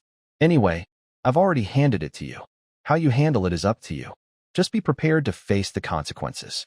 The Secretary General hesitated for a moment, then finally opened the electronic document. He followed the Vice Admiral's advice and did so in a completely hidden environment, with no one else around. When he saw the contents, his first reaction was confusion. Soon, he was shocked and even scared.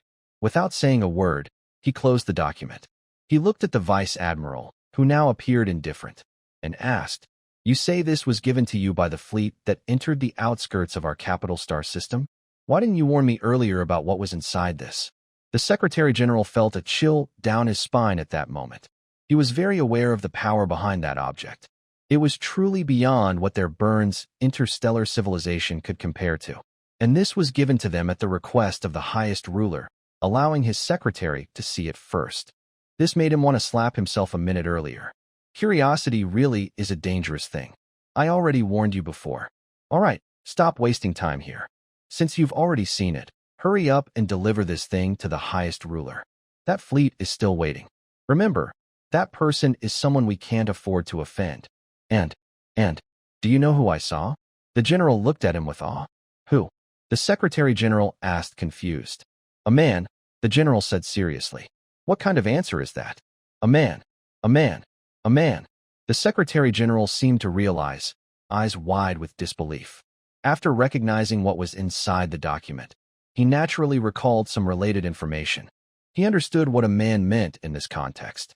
At that moment, he deeply realized how special this matter was. I'm going to meet the highest ruler now. Remember, don't provoke that fleet. If anything happens, it would be a disaster. The Secretary General was running quickly, still reminding the general. The general rolled his eyes. You don't need to remind me. Otherwise, I wouldn't have warned you earlier. Just hurry up. The person who warned us before said they probably won't wait long. If they lose patience because of our delay and something bad happens, we will be forever cursed by the Burns interstellar civilization. Upon hearing the general's words, the Secretary General moved even faster. Fortunately, his original location was not far from the office of the highest ruler of Burns interstellar civilization. He quickly arrived at the door. Don't hang up the communication. I can't explain this matter clearly to the Lord Supreme Ruler alone. The Secretary General reminded the general before opening the door. The general nodded helplessly. Then the Secretary General knocked on the door. After hearing a voice inside, he pushed the door open. This was a room he was very familiar with, but today he felt nervous with every step he took. What was once a short distance now felt very tiring. Soon, he stood in front of a magnificent desk decorated with various treasures and strange objects. A middle-aged man was bowing his head, working on current tasks. This was the highest ruler of Burns interstellar civilization. Burns interstellar civilization is a Federation-based star civilization, with different levels of rulers managing various affairs. The highest level ruler is responsible for managing the entire civilization. This was the person in front of him, the highest ruler of Burns. Why did you come suddenly? Is there something urgent? He asked without looking up. There is something very important to report to you. Before the highest ruler of Burns could speak, the Secretary General said, just now, the commander of the capital star garrison reported. A fleet appeared at the border of the capital star system. They also communicated with us via video. They handed us a document. This matter is very important, so I came directly to report to you. The commander of the capital star garrison is also present. The highest ruler of Burns looked up and noticed a video communication window that had been open around the Secretary General. If anyone else had done this, he would definitely be very angry. This is the office of the highest commander, and its importance and privacy are very significant. However, the Secretary General is his most trusted person, someone he personally trained. If he did this, there must be a reason. So, Commander Burns did not get angry directly. Instead, he paused his work and looked at the Secretary General. An unknown interstellar fleet has entered the outer area of the capital star system. There should be a proper procedure for handling this. What is the situation that makes you so hurried and ignore the procedure? The Secretary General didn't explain much. He sent a digital document to Commander Burns. Take a look yourself, and you'll see, the Secretary General said cautiously. Commander Burns slightly frowned but still opened the digital document first. Since it was presented by the Secretary General, he didn't worry much. When he saw that it was just a picture, he became more confused. He examined the pattern carefully. Wait, why does this pattern look so familiar? It seems like I've seen it somewhere before. A dragon pattern. A dragon design. A fleet emblem. Commander Burns suddenly stood up, looking shocked at the Secretary General and the video window of the Rear Admiral. Is this the emblem of the Shadow Dragon Legion fleet? We also recognize that this is the emblem of the Shadow Dragon Legion fleet from the T6 Shadow Dragon Interstellar Empire. Realizing how important this matter is, they hurriedly came to see you, the Secretary General said seriously. What exactly is going on? Commander Burns asked sternly. The Secretary General looked at the Rear Admiral on the video and signaled him to explain again. The Rear Admiral spoke at this moment. After we discovered the invading interstellar fleet, we immediately followed the proper procedures. Surround, warn, inquire. At that time, the other side also contacted us actively and sent this thing to me. The person communicating with me via video was a man. The highest leader of Burns had beads of sweat on his forehead. I am sure of it, he said. From the look of things, it must be the person rumored about. Although the other party's starship fleet does not bear the emblem of the Howling Dragon fleet, I have observed those starships and noticed signs of camouflage. Most likely, they are operating in secret. At the same time, the secretary beside the leader reminded me to keep this matter confidential and to tell as few people as possible. So, I wanted to report directly to you. The general didn't finish his sentence, just glanced at the secretary. The highest leader of Burns looked at the secretary and asked, "Did you see it?" The secretary quickly explained, "It happened suddenly. I didn't know it was such a thing. As the secretary, it's my duty to handle these matters, so, all right, no need to say more. I just want to know, besides you two, is there anyone else who knows about this?" The leader asked seriously. Both of them answered in unison, "Without my permission, no one is allowed to share this information." The leader's expression softened slightly. Then he said seriously, "Although the Howling Dragon Star Empire has only recently risen, their military strength must be above ours, having defeated the devouring civilization's invasion fleet. They are even among the top in the T6 star civilizations. We are no match for them. Such a powerful figure appearing in our Burns star civilization must have some purpose. We need to respond carefully. Since they operate secretly, unwilling to reveal their identity or make a big show, it at least suggests that their goal isn't to be enemies with us. But we must stay alert and be cautious when dealing with such a powerful civilization. A small mistake could cause our Burns interstellar civilization to fall into war." The Secretary General and the Vice Admiral both nodded. "Is this fleet still outside our capital star system?" the highest ruler of Burns asked. "Our people have been monitoring them," the Vice Admiral explained. The highest ruler of Burns thought for a moment and then said, "Announce publicly that we are conducting military exercises in this area. No starships are allowed to enter. You are responsible for watching the Dragon fleet and cutting off their communication with the outside. Only I will contact you directly.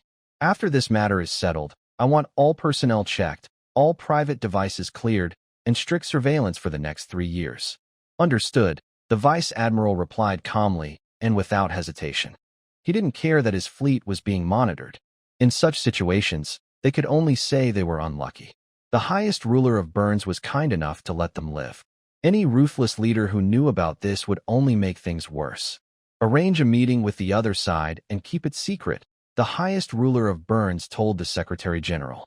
"Yes, I will handle it," the Secretary General replied.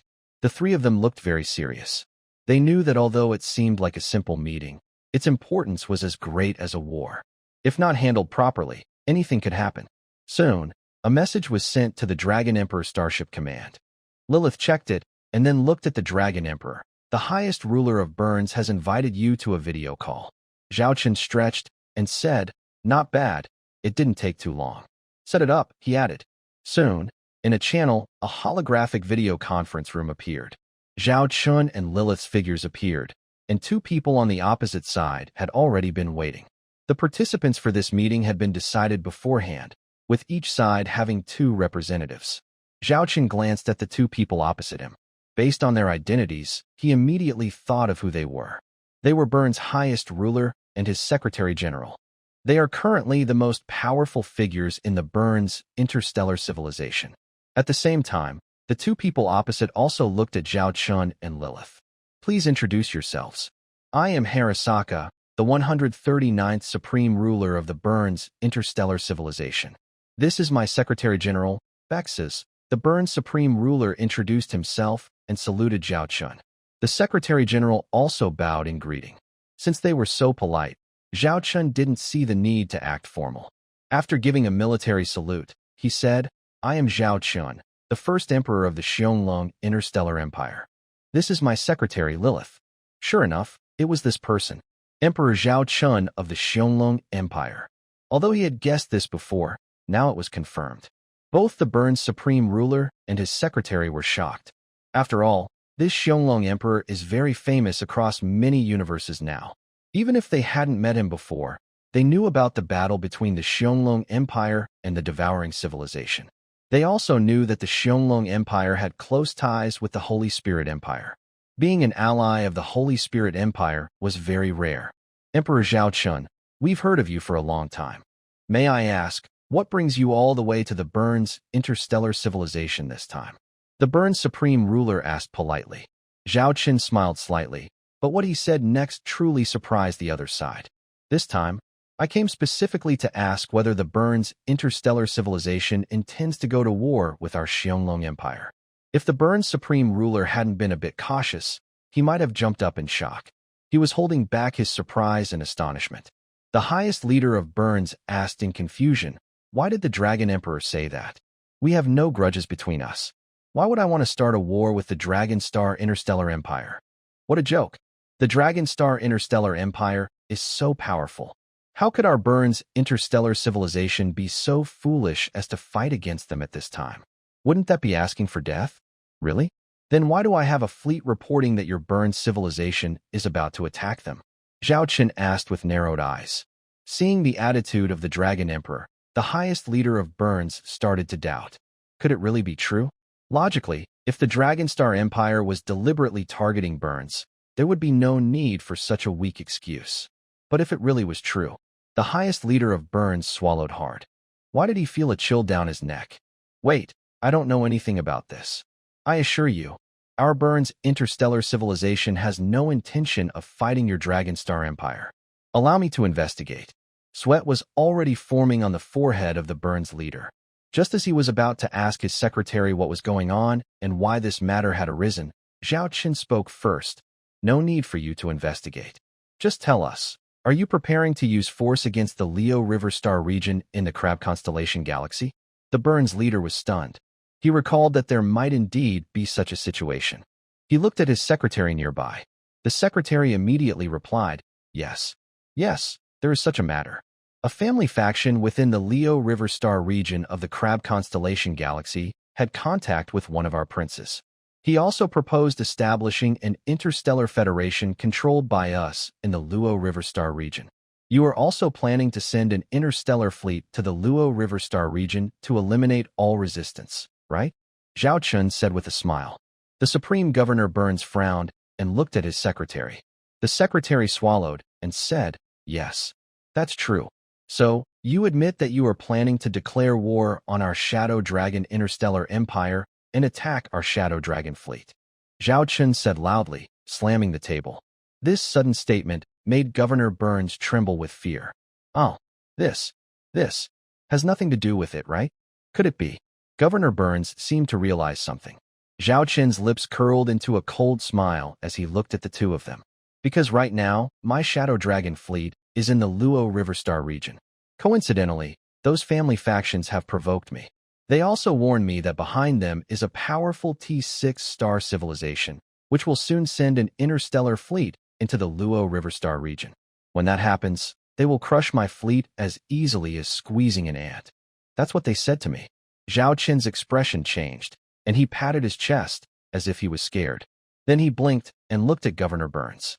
"So, I came specifically to ask, mighty Governor Burns of the Star Civilization, what are you planning to do to crush this small ant of mine?" His words made both of the others behind him feel cold and scared. Governor Burns stood up quickly, waving his hands to explain. "Your Majesty Shadow Dragon Emperor, we absolutely have no such intention. It must be a misunderstanding.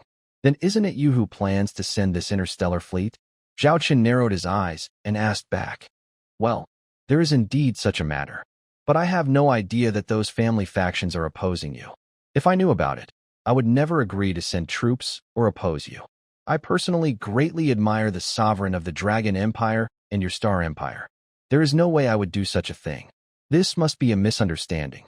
Give me some time, and I will immediately investigate this matter and withdraw all the Starfleet forces. I will definitely not step into the Luo River Star domain again." Burns, the supreme ruler, immediately expressed his stance. What a joke. Fighting the strongest star empire, the Dragon Empire, right now? Burns' civilization isn't even willing to risk its life. Right now, he has already cursed the person who previously proposed the plan for the Crab constellation star civilization in the Luo River star domain countless times. If that person were here now, he would definitely hang him up and beat him. Although the Luo River star domain has good military value, making enemies of the Dragon Empire just for it is definitely not a good idea. Zhao Chen looked as if he suddenly understood. Oh, so this was a misunderstanding. Yes, it's just a misunderstanding, really a misunderstanding. The Secretary General kept agreeing nearby. Anyone smart now would know how to handle this situation. They also understand why the sovereign of the Dragon Empire is here, to demand an explanation. They've even figured out the cause and effect of this matter. It's probably because the Dragon Empire also set its sights on the Luo River star domain in the Crab constellation star civilization, planning to eliminate those families. They secretly supported their own star forces there, aiming to control the entire Crab constellation star civilization. And by coincidence, this situation just happened to clash with their plans. This time, the Dragon Sovereign came to investigate this matter. But at least, they are willing to communicate, which shows they have no intention of starting a war. Otherwise, what would be here wouldn't be just a fleet of 3,000 ships, but millions of dragon armies. This made them feel a little relieved inside. Fortunately, they almost unknowingly challenged a disaster-level mission. If such a thing really happened, they would probably have died unfairly. Since it's a misunderstanding, we won't bother you here. Zhao Chen stretched lazily, then casually added, but I also hope that our news about coming here, and our actions as the Star Empire of the Shadow Dragon, don't get leaked. If this information is leaked, and we can't find who did it, our Shadow Dragon fleet might end up visiting places it shouldn't. His words sounded casual, but carried a clear threat. It meant that the Shadow Dragon fleet's operation in the Luoha Star area was a secret. They only came here because of urgent circumstances, to communicate with you. Right now, only you know our identity and purpose. If any related information leaks later, and we can't find the source, it will be your responsibility. If that happens, we will be very angry, and the consequences could be serious. You should think carefully about how to handle it. It's a bit of a reckless approach, but they are the strongest civilization in the galaxy right now, so they have no choice but to accept it. Understood. Rest assured, we will keep everything secret and will not leak any information. Burns, the highest commander, said this. His eyes flickered. Then he added, today, we have never met. There are no star fleets, no conversations. Nothing has happened, and I don't know anything. Zhao Chen nodded with satisfaction and said calmly, handle the matter there as soon as possible. On the battlefield, guns and cannons have no eyes. If something really happens, it will be irreversible. Zhao Chun and Lilith ended this holographic meeting. The highest leader of Burns looked at the two disappearing figures. He took a deep breath, sat in his chair, and wiped the sweat from his forehead. Wow, who would have thought the Shadow Dragon Emperor would appear here? That was close, really close. I thought we might actually have to fight the Shadow Dragon Interstellar Empire.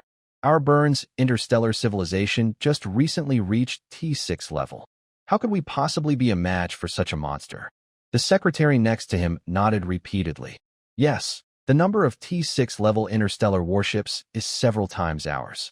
There are rumors about a portable superweapon that can destroy an entire small galaxy. Using that weapon, they destroyed 7 galaxies of the devouring civilization, nearly 10 million starships, in a short time. If the Master had used such a weapon near our capital star system just now, the secretary swallowed nervously, feeling scared. The highest leader of Burns also touched his neck, then angrily slapped his secretary. How did you handle this? You didn't even know such an important matter. Our interstellar fleet almost fought the Shadow Dragon fleet just now. How dare they seek death themselves? If you're not afraid, don't drag me into it. The secretary covered his face, looking innocent. This matter was approved by you. I approved it because your information was incomplete. Now, contact the person responsible for this matter immediately. Stop all actions at once. The top person in charge must come to me right now, the highest leader of Burns roared. The secretary quickly went to handle this. The leader of Burns also let out a sigh of relief. He sat back in his office chair, pulled at his clothes, and realized his back was soaked with sweat. He prefers to wear clothes without technology, so they don't have cleaning functions. He'll need to change into something else soon. However, now I am a bit thirsty, so I will drink something first. High Commander Burns picked up his teacup, ready to take a sip, when suddenly, the office door was pushed open abruptly. The returning Secretary General looked terrified and shouted, "Something terrible has happened. Something big has happened to the Lord." The commander in charge of the Luo River Star System, who is responsible for our star fleet, has already begun sending our interstellar fleet. Just now, 10 fleets with 300,000 starships used interdimensional teleportation to reach the Luo River Star System. And, it's on the front line. High Commander Burns dropped his teacup, which shattered on the ground. It was his favorite cup, said to be priceless, a gift he received when he took over as the Lord. But now, it was broken into pieces. Hurry, hurry. Send someone immediately to the Luo River Star System in the Crab Constellation Civilization universe. Bring back all the star fleets that have been sent out, Burns said anxiously. He felt as if the sky was falling at that moment. Luo River Star System, frontline battlefield of the 4 great clans, and the Luo River Kingdom. The tense standoff was suddenly disrupted. It's unclear what happened, but it caused the cautious 4 great clans' fleet to become restless. The Star Patrol ships started to boldly cross the warning line to patrol, even firing a few shots at the Luo River Kingdom starships to show off. Meanwhile, the fleets of the 4 great clans began to slowly advance. It looked like they were about to launch an attack. The reason for all these changes came from behind the 4 great clans' fleet base. Report. Our star reconnaissance ships detected strange space waves behind the enemy lines. After sneaking in for investigation, we found a large number of fleets appearing there. The suspected source is the T6 interstellar civilization Burns, behind the 4 major families. So far, at least 300,000 interstellar warships have appeared. There are also a few T6-class interstellar warships among them. The deputy officer reported to General Lung Qian. General Lung Qian's expression immediately turned cold. It is true that the Burns interstellar civilization has sent their fleet of interstellar ships, and the number is still around 300,000, with no sign of stopping. Earlier, some members of the family said that the Burns civilization would send 1 million interstellar warships into the Luo River Star area. This means there could be up to 700,000 warships coming. If that happens, it would be a disaster for the Luo River Kingdom. In the past, General Lung Qian probably wouldn't even consider fighting if faced with such a situation. It is very difficult for AT5 civilization to defeat AT6 civilization. They are separated by a huge gap. However, now, the Luo River Kingdom also has a strong backing. With the Xiongling Empire supporting them, there is no need to worry. But what confuses her is that the Xiongling Emperor hasn't appeared recently. She doesn't know what he's busy with. This makes her feel uneasy. But if she contacts the Xiongling Emperor now, it might seem a bit rude. Not contacting him could be better. The situation is very urgent now. The 4 family fleets across from them are already on edge because of the arrival of the Burns fleet, which is backed by the T6 civilization. A battle could break out at any moment. While General Lung Qian was lost in thought, a video call suddenly appeared in front of her. When she saw the caller ID, she answered immediately without hesitation. Because the caller was none other than Lilith, the chief secretary of the Xiongling Empire. Lady Lilith, General Lung Qian greeted her respectfully. Lilith nodded slightly, then looked playfully at General Lung Qian.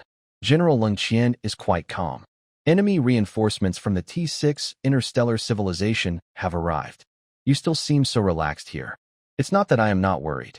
If you don't contact me now, she will probably soon feel she can't hold back and will reach out to the Dragon Emperor herself.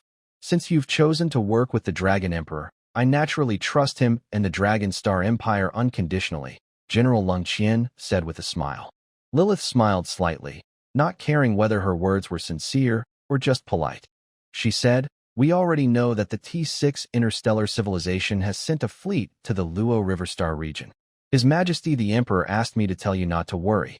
Everything is under our control. Don't forget, behind you is the Dragon Star Empire." Understood. We will follow the orders of the Dragon Emperor, General Lung Qian replied humbly. The video call ended.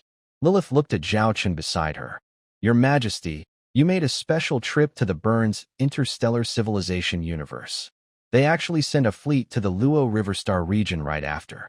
Are they really preparing to go to war with us? They don't seem to take you or our Dragon Star Empire seriously. Her eyes carried a cold glint as she said this. Anyone who disobeyed the Dragon Emperor was already considered a dead man in Lilith's mind.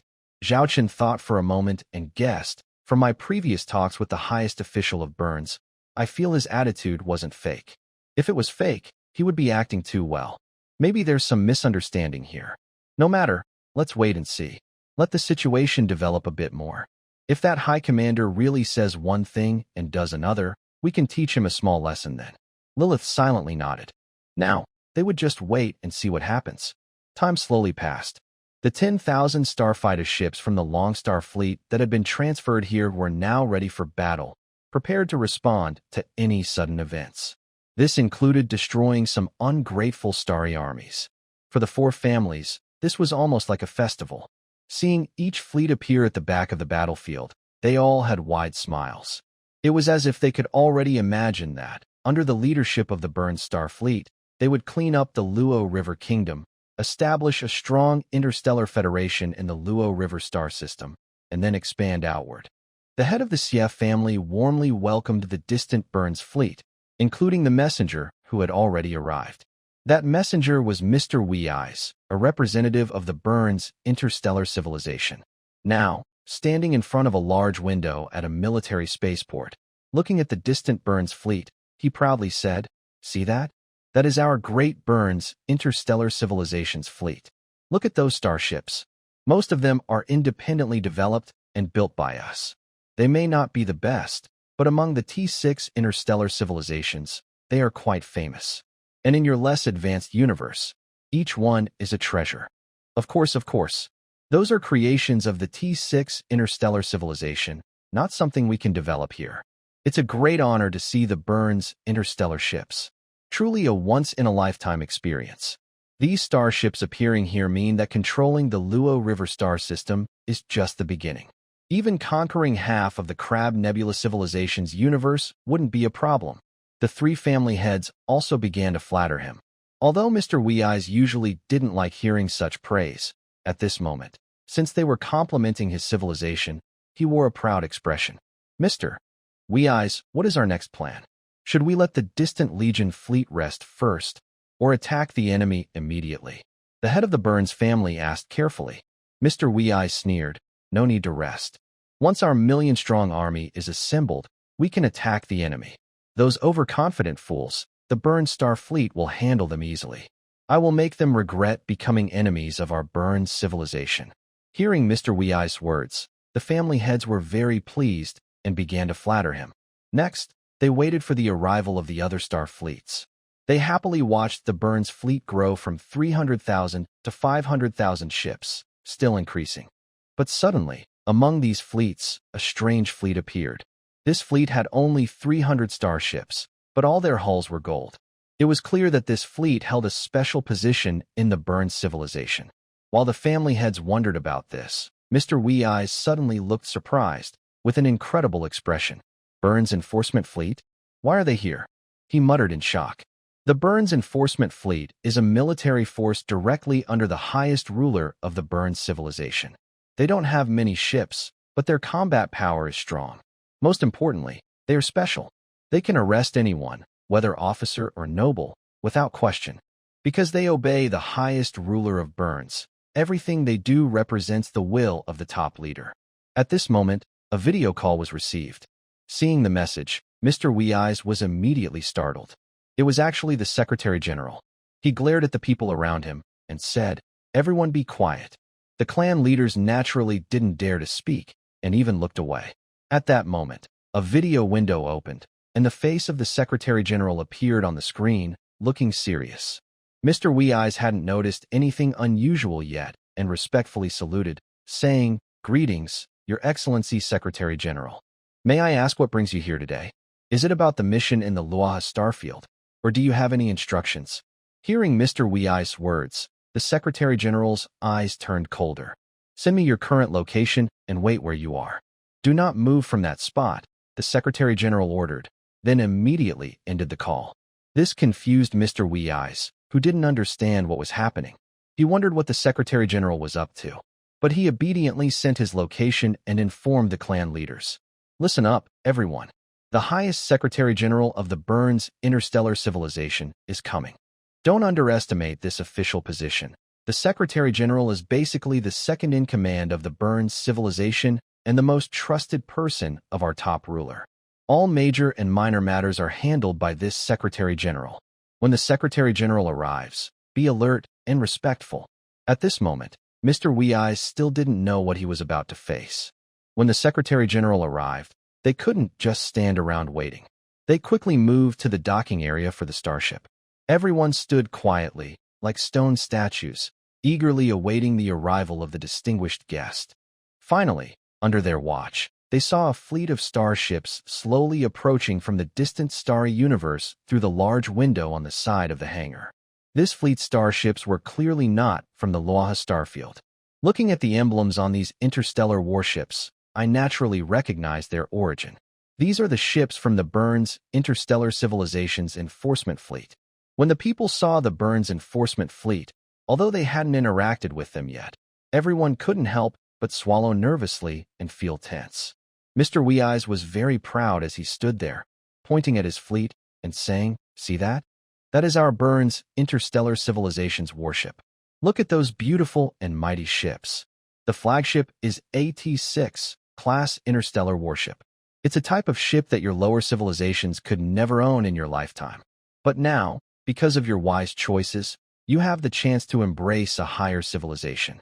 You will be qualified to enjoy the glory of the Burns Interstellar Civilization." Next to him, several family heads listened to Mr. Wee Eye's boastful speech, trying to show envy and admiration on their faces. It was hard for these old men. In their families, the smiles they showed now probably exceeded those they had in a whole year. It was a bit embarrassing for them, so humble and submissive. Their children probably couldn't imagine that their usually stern family heads now looked like women trying to attract customers in a brothel. Soon, they saw the Burns enforcement fleet hovering very close to their interstellar warship. Then, they watched as a small interstellar shuttle from the fleet slowly approached their ship. Under the guidance of the navigator, it smoothly landed at the docking point. When the shuttle landed, it stirred up a wave of heat. The crew working here were used to this environment. But for the family heads who had always been pampered at home, it was a different story.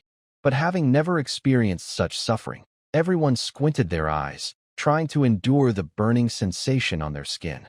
Still, they dared not make any rash moves, here waiting eagerly for the arrival of the distinguished guest. Soon, the door of the shuttle with the Burns Star Civilization emblem opened. Inside the shuttle bay, a team of soldiers who had been prepared for a while could be seen, along with a figure standing in the middle. Then, the soldiers led the way, walking out first, holding weapons in their hands. Their attitude was as if they were here to demand payment. In the past, when visiting other starships, soldiers would follow, but they wouldn't be so showy or carry weapons openly. This clearly showed a lack of friendliness or was a sign of a superior showing dominance over others.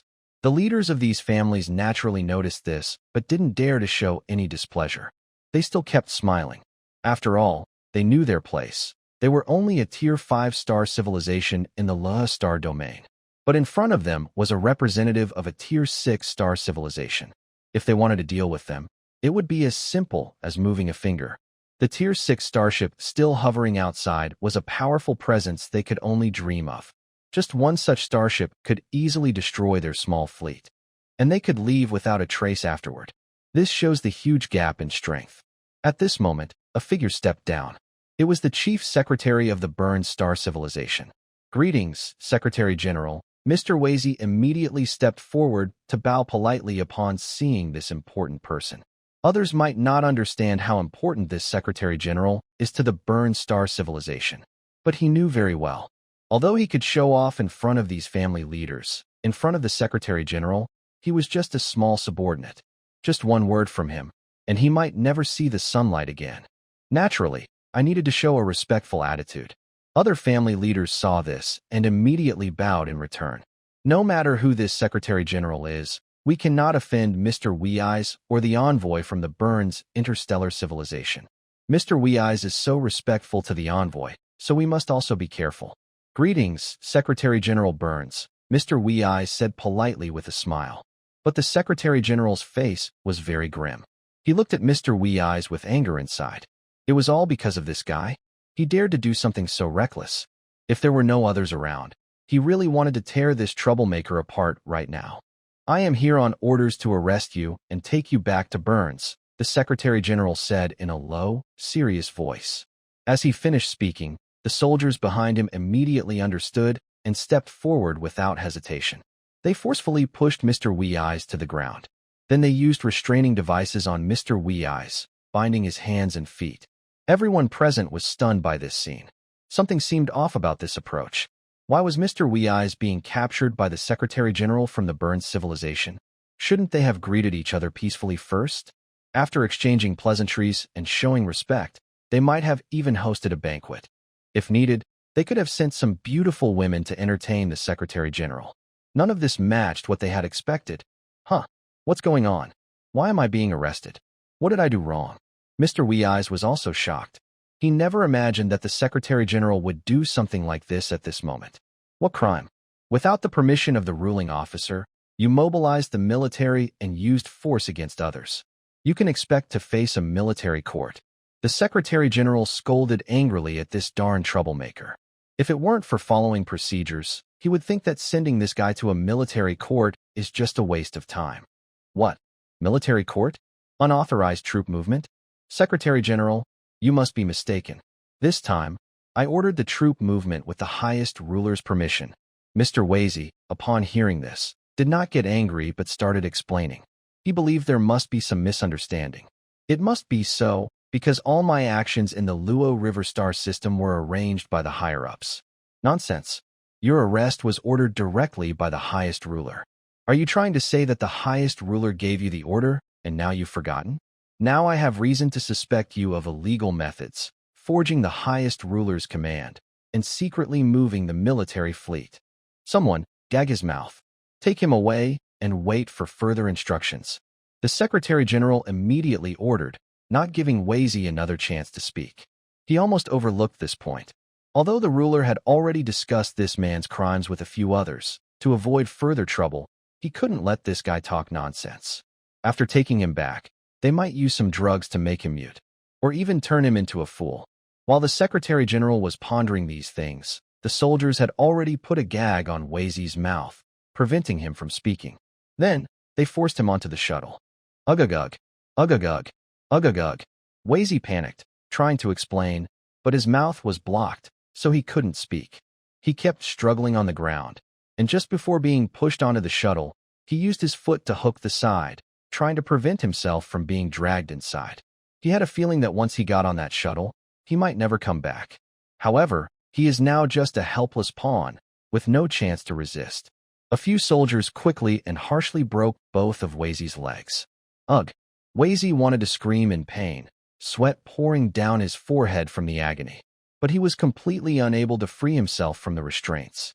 He could only watch helplessly as his body was carried into the shuttle. This scene left the 4 clan leaders nearby feeling confused and nervous, their foreheads sweating. What is really happening? Why has everything turned out like this? They couldn't understand. It was beyond their expectations. The leader of the Xie family was the first to step forward, trying to flatter the person in front of him, the Secretary General from the Burns interstellar civilization, speaking cautiously. Honorable Secretary General, there must be some misunderstanding here. We have indeed started cooperation with your Burns interstellar civilization. We are also planning to build an interstellar federation in the Luo River Star system to provide all kinds of services for Burns. We will become the most loyal allies of Burns interstellar civilization. Mr. Wazy is staying in our Luo River Star system just for this cooperation. The Secretary General looked coldly at him. These people still didn't realize how serious their mistake was, provoking someone they shouldn't have. Right now, they are like hot potatoes, no one dares to take them. Burns' interstellar civilization will not take them either. The Secretary General said coldly, "We never promised anything like that. This is all Wazy's personal action. He has already been ordered to be arrested by the Supreme Governor. We will handle everything when we return and conduct the trial. As for your clans, it has nothing to do with us. Do you understand? If we hear any rumors about you and us outside, don't blame Burns' interstellar civilization for being unkind to you. But, given the current situation, The head of the CF family was very surprised. He didn't expect that the secretary from the Burns interstellar civilization would have such an attitude. The secretary then said dismissively, "What situation? Are you talking about the fleets from the Burns interstellar civilization?" That was all caused by Viz, the criminal, who forged the orders of the supreme leader and moved military forces without permission. Now, I will take them all back. They shouldn't have appeared here at all. In fact, they probably never even entered the Luo River star system. His words reflected his true thoughts and hopes. After all, because of this action, their Burns interstellar civilization left a bad impression on that great person. After speaking, the secretary prepared to return to the shuttle. But how could the head of the CF family just watch the situation unfold like this? If the fleets from the Burns interstellar civilization withdraw now, the plans of their families here will be ruined. The Luo River Kingdom has a powerful backing, a strong interstellar fleet they somehow obtained. Their families alone are no match for that. Burns' interstellar civilization is their last hope. If they are abandoned by Burns, their fate is already sealed. Sir Secretary, you can't just abandon us. We have a partnership. We are allies. I even visited the Burns interstellar civilization universe before. There must be some misunderstanding. There has to be a mistake. Give me a little time, and I will go to Burns interstellar civilization right now, the head of the CF family said, blocking the secretary and pleading. The secretary looked coldly at the CF family head. Old man, I advise you, don't waste your effort. No matter how much you do, it is useless. Currently, no forces in Burns interstellar civilization are willing to contact or help you. If anyone dares to cooperate with you, it will be considered a betrayal of Burns interstellar civilization. Do you understand? Now step aside. The Secretary General unceremoniously kicked away the head of the CF family. He didn't want to stay here longer. If he stayed too long and caused the misunderstanding of that great person, it would be hard to explain. Hurry up and leave. Hurry up and leave. Thinking of this, the Secretary General's steps quickened. He soon boarded the shuttle. The CF family head and others could only watch helplessly as the shuttle carrying their hopes sped away. The speed of its departure was as if there was something dirty here. The Secretary General looked at Wei Zi, who was bound and struggling. He said nothing, silently sitting there. Wei Zi was not lying. Every word he said was true. According to the Secretary General's investigation, the recent military action against the Luna Star domain was approved by the highest ruler. There was also a plan to establish a puppet government in the Luaha Star domain, and even the plan had been made. But all of this changed not long ago. From the moment that man visited Burns' interstellar civilization, it was decided that everything would undergo a huge change. After they made the decision, and as this secretary was preparing to go to Luaha Star domain to clean up the mess, he knew that the highest ruler had already ordered the removal of all commands related to the operation in Luaha Star domain, whether paper or electronic files, all to be erased. Those who knew about this were to be silenced permanently, especially those with lower ranks. With a bit of background, their upper family members issued a warning and sent these people to remote star systems. Whether they can return during their lifetime depends on their family's actions. As for the family that knew about this matter, participated, and even invested in it, the highest ruler personally informed them of the current situation and made it clear what they should do now. The elders of those families are clever and experienced. They know exactly how to handle the situation. Although establishing a puppet government in the Luaha Star domain could bring them many benefits, they also understand that opposing the Shalong Star Empire for those benefits is not worth it. In this situation, someone must take responsibility for the mistakes made. Whether Burns, the highest ruler, agreed to send the interstellar fleet is no longer important. If Burns says he didn't send it, then he didn't. The people below won't cause trouble at this critical time by making unnecessary moves. After the highest ruler explained everything, their statements became unified. All of this was planned by Wei Zi alone. He manipulated from behind the scenes, using his limited power to orchestrate such a big scheme. Regarding Wei Zi's family behind him, Burns personally visited the family head and talked for several hours. After Burns left, that family announced they would withdraw from all cross-universe affairs. They also claimed that Wei Zi was the real culprit and that everything was his own doing, with no connection to the family. However, as members of the family, they also bear some responsibility. so they are willing to accept any punishment. As for the punishment, Burns only gave some formal penalties. In the following 3 years, that family remained very low profile. It seems like they have been demoted. But in fact, only insiders know the truth. This family has quite a lot of power. Burns' top leader made sure to stabilize the family by letting them accept this loss and give up Wazy. At the same time, Burns' top leader secretly handed some profitable projects to this family. After disappearing for years, this family is sure to rise again quickly because of these projects' benefits. So, the blame for Wazy is fixed on them. And this matter is now settled. No one will pursue it further. The secretary looked out the window at the starports built by the 4 families, which were gradually fading away. A hint of contempt appeared in his eyes. They have no idea what kind of enemies they have provoked. That enemy is the star empire of the dragon. Their military strength ranks among the top 3 among known star civilizations. Daring to offend such a powerful force, these 4 families are really not thinking long enough. Because of this incident, Burns' top leader became very cautious, issuing many strict orders. He not only blocked all information about contact with the Dragon Emperor, but also canceled all recent plans to send military fleets abroad. All development plans shifted from expansion outward to internal growth. Since the Dragon Star Empire has now placed a strategic piece in the Leo sector of the Crab Nebula star civilization, who knows if there are similar arrangements in other universes. They were lucky this time and avoided trouble. If they offend the Dragon Star Empire seriously, the consequences would be unimaginable. To prevent such incidents from happening again, Burns' top leader decided to eliminate all possible factors that could cause this situation. Meanwhile, the 4 family heads on the starport looked at each other in silence. They still haven't figured out what exactly happened. Why did Burns' interstellar civilization, which had promised to cooperate peacefully, suddenly turn hostile and cancel all plans at this critical moment? What exactly is going on? Old Xia, what's really happening? You've been the one connecting everything.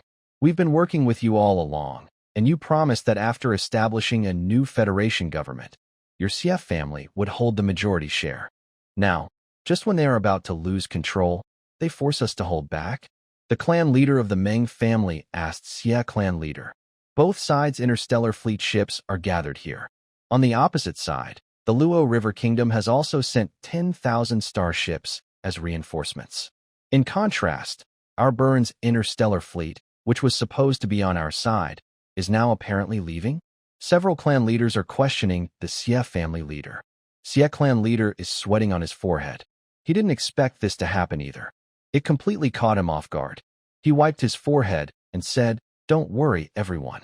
I will try to contact the people from Burns interstellar civilization now. There must be some misunderstanding." There definitely is. After saying this, Xia clan leader immediately started making contact with them. During this period, the Xia family had been the one arranging the cooperation with Burns' interstellar civilization. But unexpectedly, all the communication requests he sent out were cut off without exception.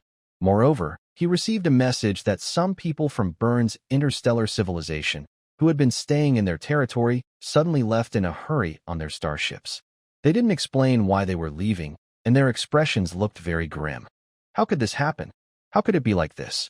Several minutes of communication were all in vain. This completely caught Leader Xia off guard. He looked at the 3 other family leaders around him, their eyes almost peeling him apart. He hurriedly explained, I still have a way. We can go directly to the Burns interstellar civilization universe. I will meet with those people personally, and surely we can clear up this misunderstanding. Our cooperation can still continue. It can definitely go on. Before Leader Xia finished speaking, Leader Meng couldn't hold back and suddenly punched him right in the face. You keep saying it's all just a misunderstanding. Even the top secretary of the Burns interstellar civilization came with the highest commander's orders. You're still lying here.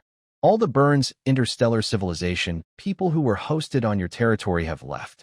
Isn't that enough to show what's really happening? We have been abandoned. How could this happen? We also have help from the T6 interstellar civilization. We are no match for them at all, said Leader Hu, swaying as if he might fall at any moment. It's over, completely over. We are all doomed. The people of the Luo River Kingdom will not let us go. Leader Tai's eyes were filled with fear. They all knew very well that the fall of the Luo River Empire was because their families rebelled at a critical moment. If they hadn't rebelled back then, even if the Luo River Empire had weakened, it wouldn't have ended up like this. Over the years, these four families had also suppressed the Luo River Kingdom in many ways. So they believed that once the Luo River Kingdom seized the opportunity, the first thing they would do is eliminate these four families. In front of the Luo River Kingdom, they had no chance at all. Report, latest news. The Burns interstellar civilization fleet appearing behind the enemy lines is beginning to retreat. Suddenly, a piece of news broke the peace on the Luoha Kingdom fleet. What? General Leng Qian was shocked. She stood up quickly. Is the news confirmed? Yes, the news has been verified, and there is even video footage. It is certain that the fleet from the Burns interstellar civilization is retreating, her subordinate reported. How could this happen? Aren't these Burns fleet the reinforcements for the four families across the way? Weren't they here to help in the fight? Why are they retreating now? General Leng Qian suddenly thought of Emperor Xiaolong. She remembered that earlier, when Emperor Xiaolong learned that 1,000,000 Burns starships were supporting the enemy, he still looked calm. Now she is sure that the Burns fleet's retreat is directly related to Emperor Xiaolong. This is the power of Emperor Xiaolong. Facing AT6 civilization without fighting, he can win without a battle.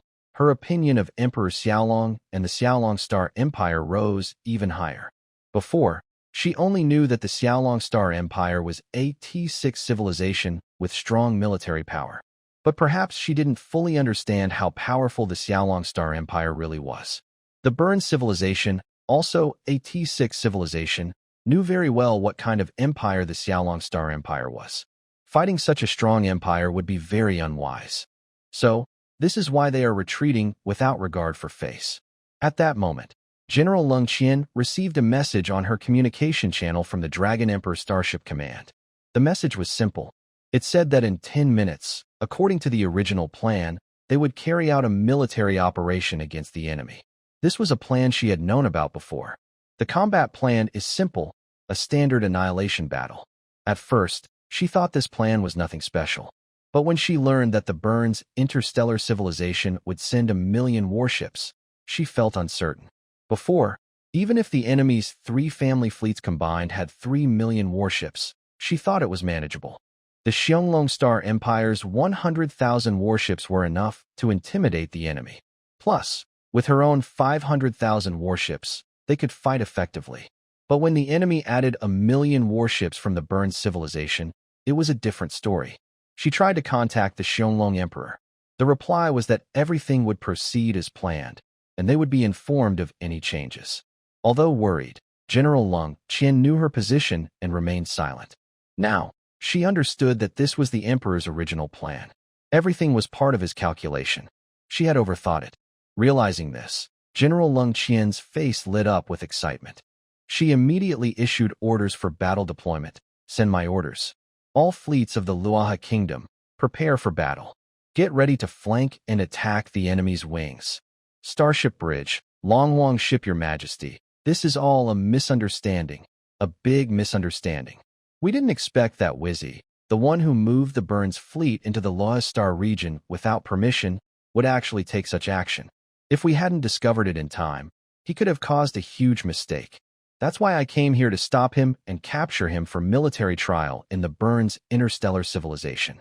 Previously, the Burns Secretary General, who had shown no respect in front of the 4 family leaders, now looked embarrassed as he watched the video feed of the Xiaolong Emperor. Zhao Qin smiled and waved his hand, saying, "It's okay. As long as it's a misunderstanding. I still believe in Burns' highest commander's sincerity. After returning, please bring me a good gift." Yes. I promise to deliver it." The communication window closed. Zhao Qin looked at Lilith beside him. With this attitude, it seems this was really just a misunderstanding. At least the current result is what we wanted. Although we are not afraid of the T6 Burns interstellar civilization, fighting a T6 civilization at this stage would definitely be very unfavorable for us. And for this battlefield right now, the enemy has 3,000,000 interstellar warships, plus 1,000,000 warships from the T6 interstellar civilization. Relying only on the 10,000 warships we just transferred here is far from enough. This means we need to mobilize more interstellar fleet units, which will also affect other battles, Lilith analyzed. Zhao Chen nodded in agreement. Then, Zhao Chen looked at the video window showing Xiong Xiangxiang and another commander. This commander is Zhong Xiaoyan, deputy commander of the 9th Legion Fleet of the Xiaolong Empire, a general. He is human, born in the original Xingyao Empire, trained at the Xiaolong Military Academy, Goddess Academy class starship.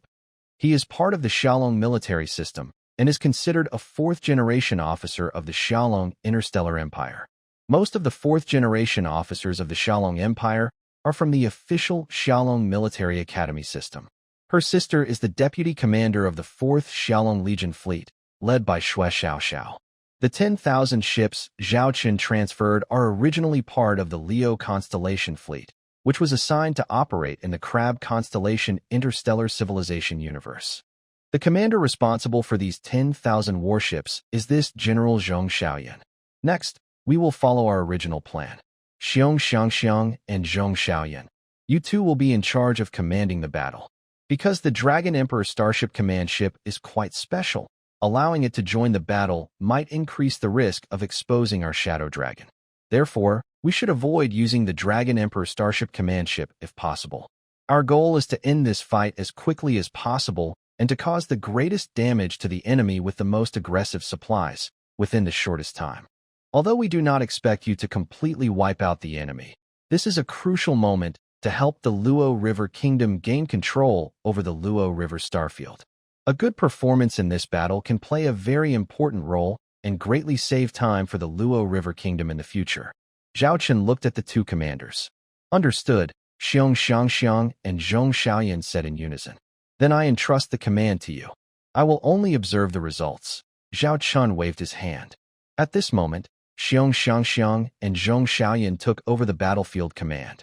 However, Zhao Chen would still supervise their battle commands as an observer. If there were any serious mistakes in their command, Zhao Chen would step in immediately. But such situations are usually unlikely. Zhong Xiaoyan and Xiong Xiangxiang had already discussed the operation plan beforehand and knew the procedures well. We will follow the first plan we agreed on. My fleet will lead the attack from the front, launching a strong assault on the enemy. Then your Imperial Guard fleet will target the enemy's elite fleet for a decapitation strike. As for the Luo River Kingdom's fleet, they will follow the original plan, maneuver around the battlefield, encircle the enemy, and help us eliminate them more effectively, Zhong Xiaoyan said seriously. That's settled, Xiong Xiangxiang nodded. In terms of rank, Xiong Xiangxiang is higher than Zhong Xiaoyan. However, in large-scale battlefield command, Zhong Xiaoyan, as the deputy commander of the fleet group, has more experience. Additionally, she brought along those 100,000 interstellar warships, and as the vice commander, she has more experience in controlling them. Xiangxiang did not compete for command authority. She only needed to manage her own fleet of 3,000 Imperial Guard ships. The battle deployment was complete. Next, the fight would begin. While the four family fleets on the other side were still panicking and confused, the 10,000 interstellar warships of the Xiongling 5th Army Fleet moved first. The ships formed a straight line and advanced together. All the ships entered combat mode. This move could not be hidden from the four family leaders. However, they were still arguing about the current situation and had not reached a consensus. Plus, with 3 million ships gathered in one place without a clear command, chaos was inevitable. You keep blaming me for everything. Ask me what to do. What can I do now? I can't contact the people from Burns Interstellar Civilization right now. Is that my fault? All of our family's assets are here. If I didn't want to win, would I be risking everything with you now? The head of the CF family was getting annoyed because the three people in front of him kept criticizing him. He pointed at them and said, "Now there's a problem, and you're all just blaming me. When I invited you to join this cooperation, you didn't have this attitude. Are you afraid of taking any risks? If you have the ability, go and get reinforcements from T6 Interstellar Civilization. If you can secure the big share of the cake in the Loha Starfield, I have no objections. But if you can't do that, then just shut up now." Seeing the desperate expression of the head of the CF family, the other family heads also fell silent. In fact, they all knew deep down that this situation was probably not the fault of the CF family head. It was likely that something had gone wrong with the Burned Star Civilization. As for what exactly went wrong, they had no way of knowing right now. And for the time being, there was no solution in sight. As for sending T6-level interstellar reinforcements, they simply lacked the ability. Among known civilizations in the universe, only a few are at the T6 level, while they seem to be at T5.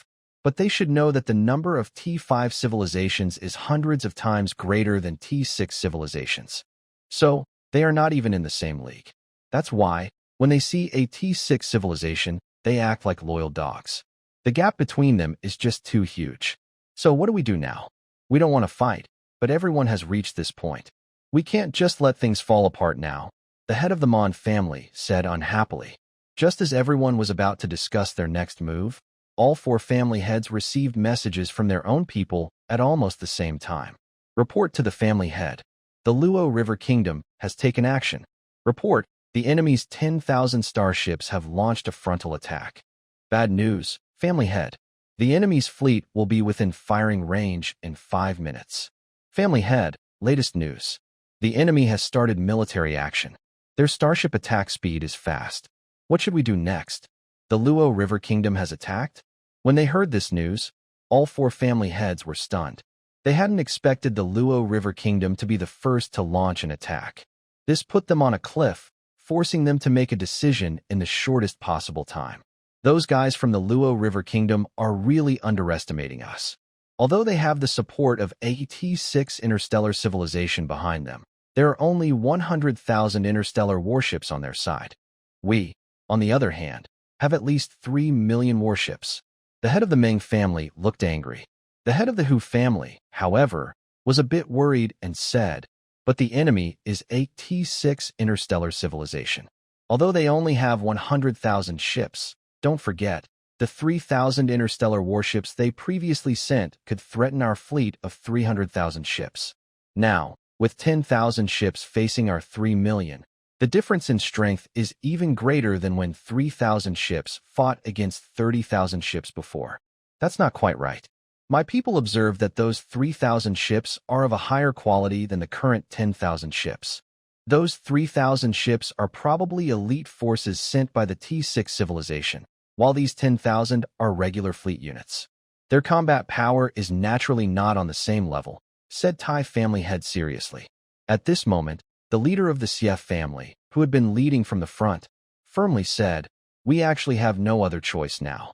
That T6 civilization is clearly helping the Luo River Kingdom. Do we have any chance to negotiate with the Luo River Kingdom? Both sides would be eager to defeat each other if they get the chance. And the Luo River Kingdom's hostility towards us is even more obvious. So, our only hope is to keep fighting." Also, Old Tai just mentioned that the combat strength of those 10,000 ships is different from that of the 3,000 ships. We have 3 million ships, far more in number than the enemy. There's a possibility we could fight them. And this could also buy us some time. During this time, I can personally go to the Burns interstellar civilization. I believe that with the connections I have built there, I can persuade them to support us again. There must have been some misunderstanding in the past. Hearing this, the leaders of the three families fell into thought. The head of the Xie family immediately continued, "Don't hesitate. This is our only choice now. Do you have a better option? That is, to take your families and flee from the Le Star domain like stray dogs, abandoning everything here. Maybe you can survive that way, but you will become a fleeing family, losing your current status and everything. Are you really willing to give up everything you've built here over the years?"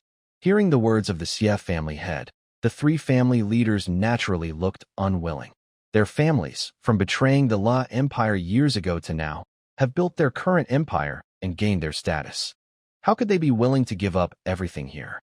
I will trust you one more time. But if something goes wrong again this time, our Meng family, even if it means the destruction of our family, will drag you Xie family down to hell together. The Meng family head glared at the Xie family head. "Sai, do we have any other choice now? This is a one-way road.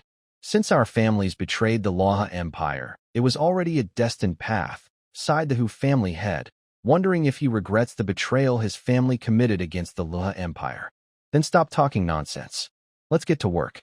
We will lead the fleets of the four families here and entangle the enemy. With our current forces, 3 million starships, even if we can't defeat the enemy, should be enough to hold them for 30 to 50 hours of battle. Old Xie, hurry and contact your people in the Burns interstellar civilization, the family leader said. Thus, the tone of the four family leaders was set. The leader of the Xie family immediately set out to prepare for a journey to the Burns interstellar civilization universe. The other three family leaders stayed behind to fight this fierce battle. The Xie family leader took 30 interstellar warships, ready to use special devices for cross-universe travel from the rear of the battlefield. At this moment, he stood at the window of his flagship's bridge, looking at the nearly ignited starry sky in the distance.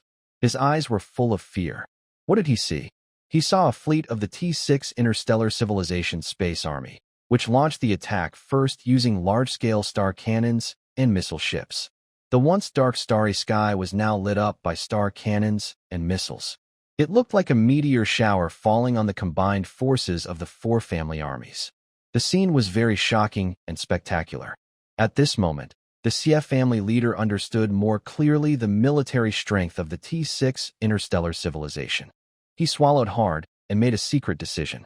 He immediately ordered his family to send out commands. If, after some time, he cannot persuade the Burns Interstellar Civilization to send reinforcements, the Xie family will quickly find ways to evacuate all resources and leave the Luo River Star Domain. He himself would not return to the Luo River Star Domain. He knew very well that without the intervention of the T6 Interstellar Civilization, the outcome of this war was already decided. The Xie family fleet, carrying heavy thoughts, left. Meanwhile, the four remaining family coalition fleets endured scenes as hellish as hell. With a configuration of 100,000 Star Dragon-class interstellar warships. Although they did not have the large-scale missile ships of the Hell Angel Elite Fleet Group, among these 100,000 warships, there are still 50 T5 Crimson Reaper-class heavy interstellar missile ships and 500 Hell Angel-class heavy interstellar missile ships.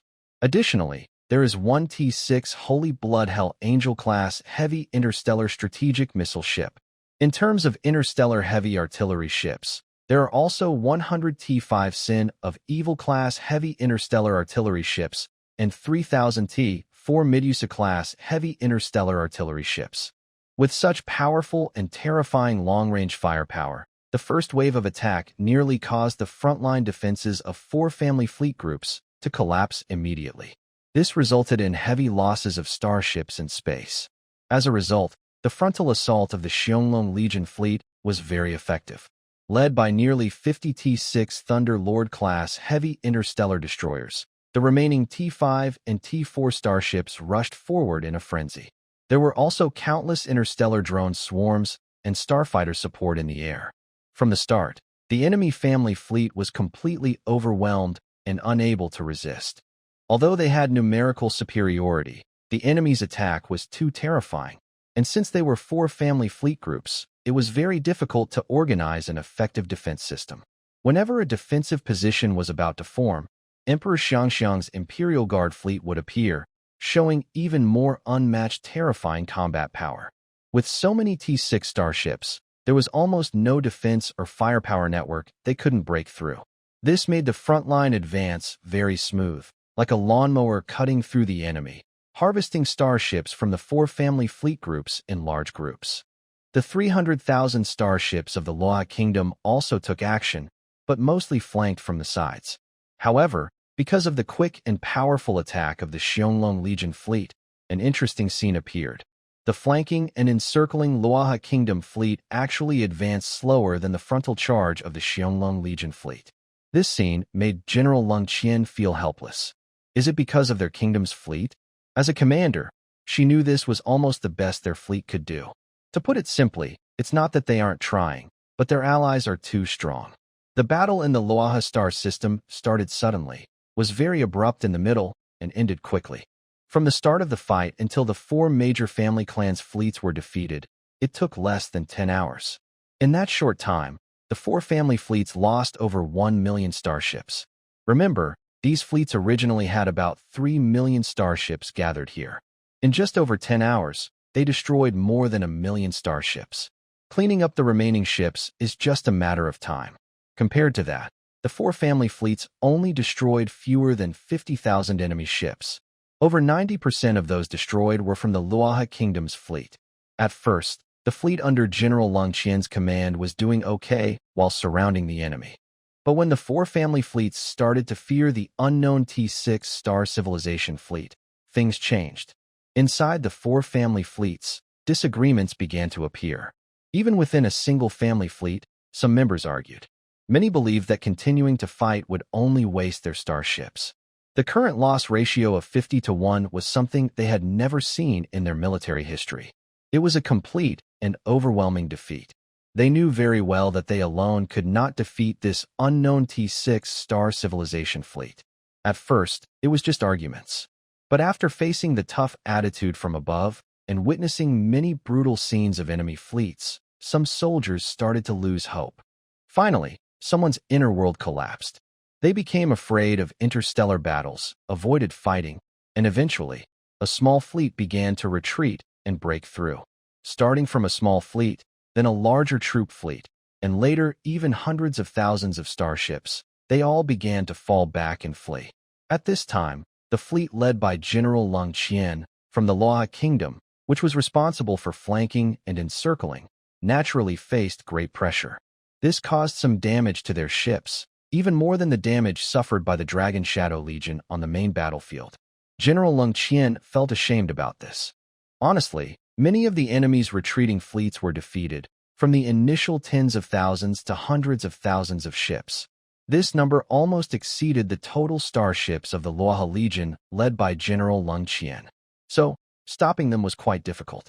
But as a commander, even knowing this situation, General Leng Qian still felt a bit ashamed and embarrassed to face the Dragon Shadow Emperor.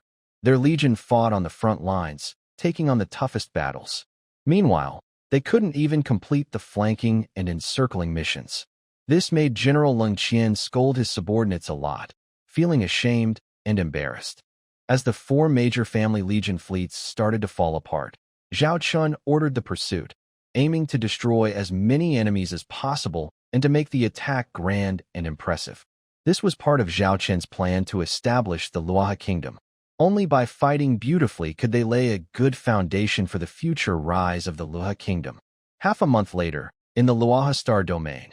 In just half a month, the Luoha Star Domain experienced huge changes. No one expected that in such a short time, the previously balanced situation among the five powers would suddenly come to an end. And it was the Luoha Kingdom, which was considered the least likely to succeed. The Luo River Kingdom once again reclaimed its lost territories, quickly restoring its size to that of the original Luo River Empire's interstellar map. This rapid revival surprised everyone. The day after restoring the original borders of the Luo River Kingdom, Queen Leng Yun announced publicly that the kingdom would hold a ceremony to declare the reunification of the Luo River Star Domain and discuss future management plans. This was a very happy day for the Luo River Kingdom and its traditional factions. In the capital city of the Luo River Kingdom, above the Star City, many interstellar warships gathered from all directions of the Luo River Star Domain, and even from outside the domain. On the large mountaintop square of the royal palace, everything was prepared. Tens of thousands of guests had gathered there.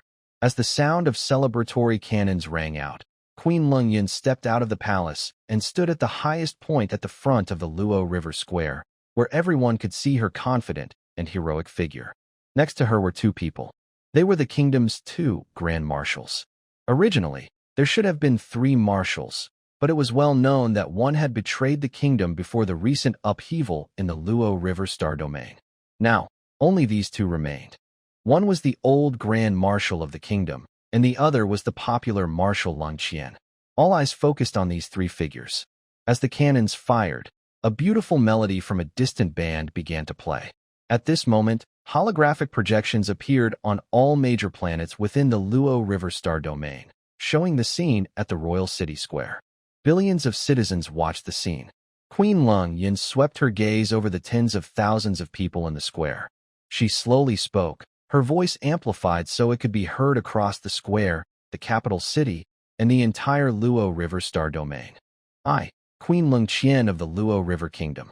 Here is the improved and translated version. I hereby announce that the Luo River Kingdom, after hundreds of years of decline, has finally returned to its peak. We can confidently tell our ancestors this good news. Now, we have reclaimed everything that belongs to us. The Luo River Star domain is once again ours. Those who betrayed us have paid a heavy price. While Queen Lingqian was speaking, several video clips appeared on the screen. They showed scenes from the past 2 weeks, where the Luo River Kingdom was clearing out the remnants of the 4 major families. All footage was of the Luo River Kingdom's own fleet. There was not a single shot related to the Xianglong fleet. This was naturally for security reasons. The videos included scenes of attacking the Meng family's capital star, arresting members of the 4 major families, and confiscating their assets. There were also scenes of judging the direct members of the 4 families.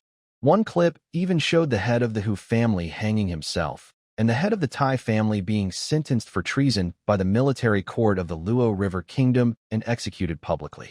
Seeing these scenes, the old noble families of Luo River cheered loudly, shouting the names of the Luo River Kingdom and Queen Lingqian. After a moment of reading, Queen Lingqian paused and waited for the crowd to quiet down. She continued, "From now on, our Luo River Kingdom enters a new chapter. Therefore, after a discussion in the Royal Council, it has been decided that from today, the Luo River Kingdom will be renamed the Luo River Principality, and I will serve as its princess. The following will be some regulations about the Luo River Principality." There was some debate within the original Luo River Kingdom about establishing this new title. Most people did not agree. Although principality is just a name, in the public's mind, it is considered equal in rank to a kingdom, but below an empire. Many still hope to rebuild the Luo River Empire. However, those who know the details are very clear that they will never establish the Luoha Empire. After all, they are backed by the Xiaolong Star Empire. Although they haven't officially acknowledged this, and in the agreement with the Xiaolong Emperor, both sides are equal allies. But everyone knows that the Luoha Principality is a vassal of the Xiaolong Star Empire. A vassal, like its overlord, becomes an empire. The Xiaolong Emperor hasn't spoken, but they all understand their own status and position. So, they renamed the Luoha Kingdom as the Luoha Principality. Some might wonder why they didn't keep the original kingdom title, since Luoha Kingdom sounds better than Luoha Principality. This is because, when Queen Lingyan and General Lingqian discussed, they both suggested dropping the kingdom title to mark a break from past humiliations. They chose Principality because Queen Lingyan and General Lingqian also had a secret plan. This plan was based on the future development scheme set by the Xiaolong Emperor for them. According to the Emperor's plan, their territory wouldn't be limited to the Lea Star region. In the future, they might even control most of the Crab Nebula Star civilization. Then, the Luoha Principality would become the Luoha Grand Principality. That was their idea. Because of this, they decided on the current name, Luoha Principality. With these two speaking, the Kingdom Council, which only exists as a mascot, unanimously agreed. During the recent battle in the Luoha Star region, 2 individuals performed exceptionally well. Therefore, I hereby announce awards for both of them.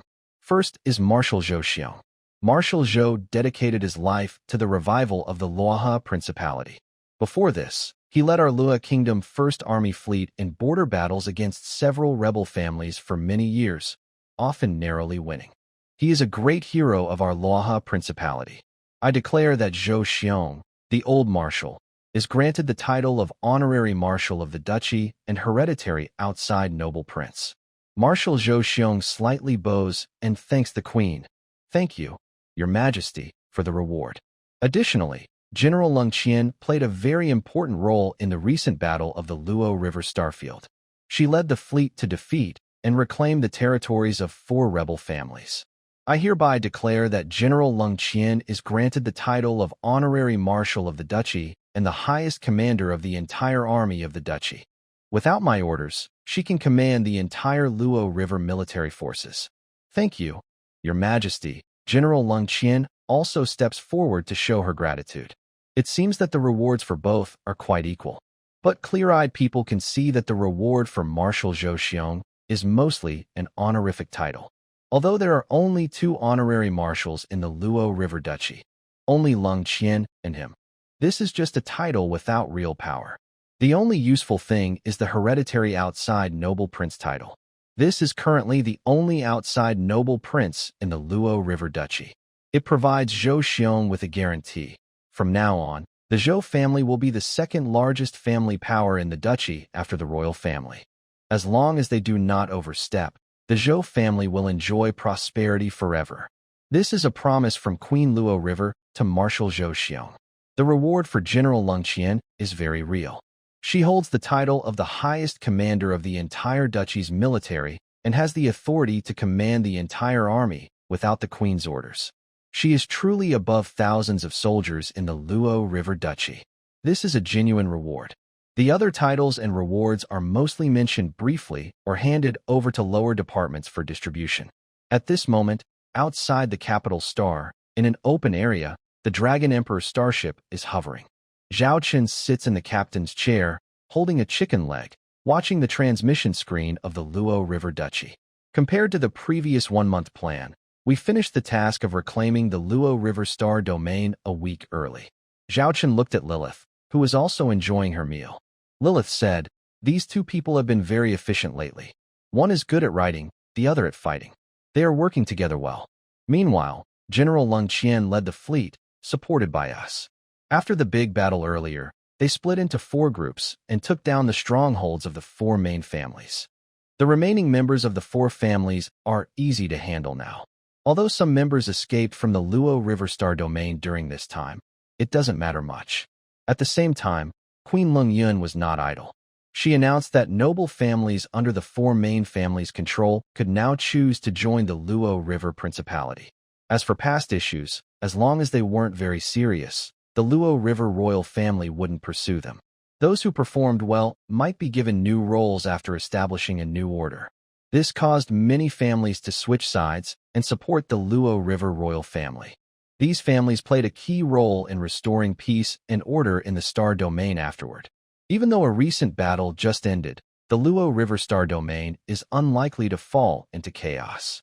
Based on our estimates, in about a month, the star domain will return to its pre-war level. Of course, this doesn't include the development zones we are building for the Luo River Principality. Zhao Chen nodded with satisfaction. It looks like our choice of representatives was very good. How is the development zone coming along? Lilith brought up some video footage. It showed many industrial facilities under construction, stargates, spaceports, factories, and more. It was a scene of busy, productive work. There were also several signed agreements. The parties involved were the Shadow Dragon Interstellar Empire and the Luo River Principality. We have signed many agreements, all called the Falcon Dragon Aid Luo River Construction Project. These agreements include technical support and financial support.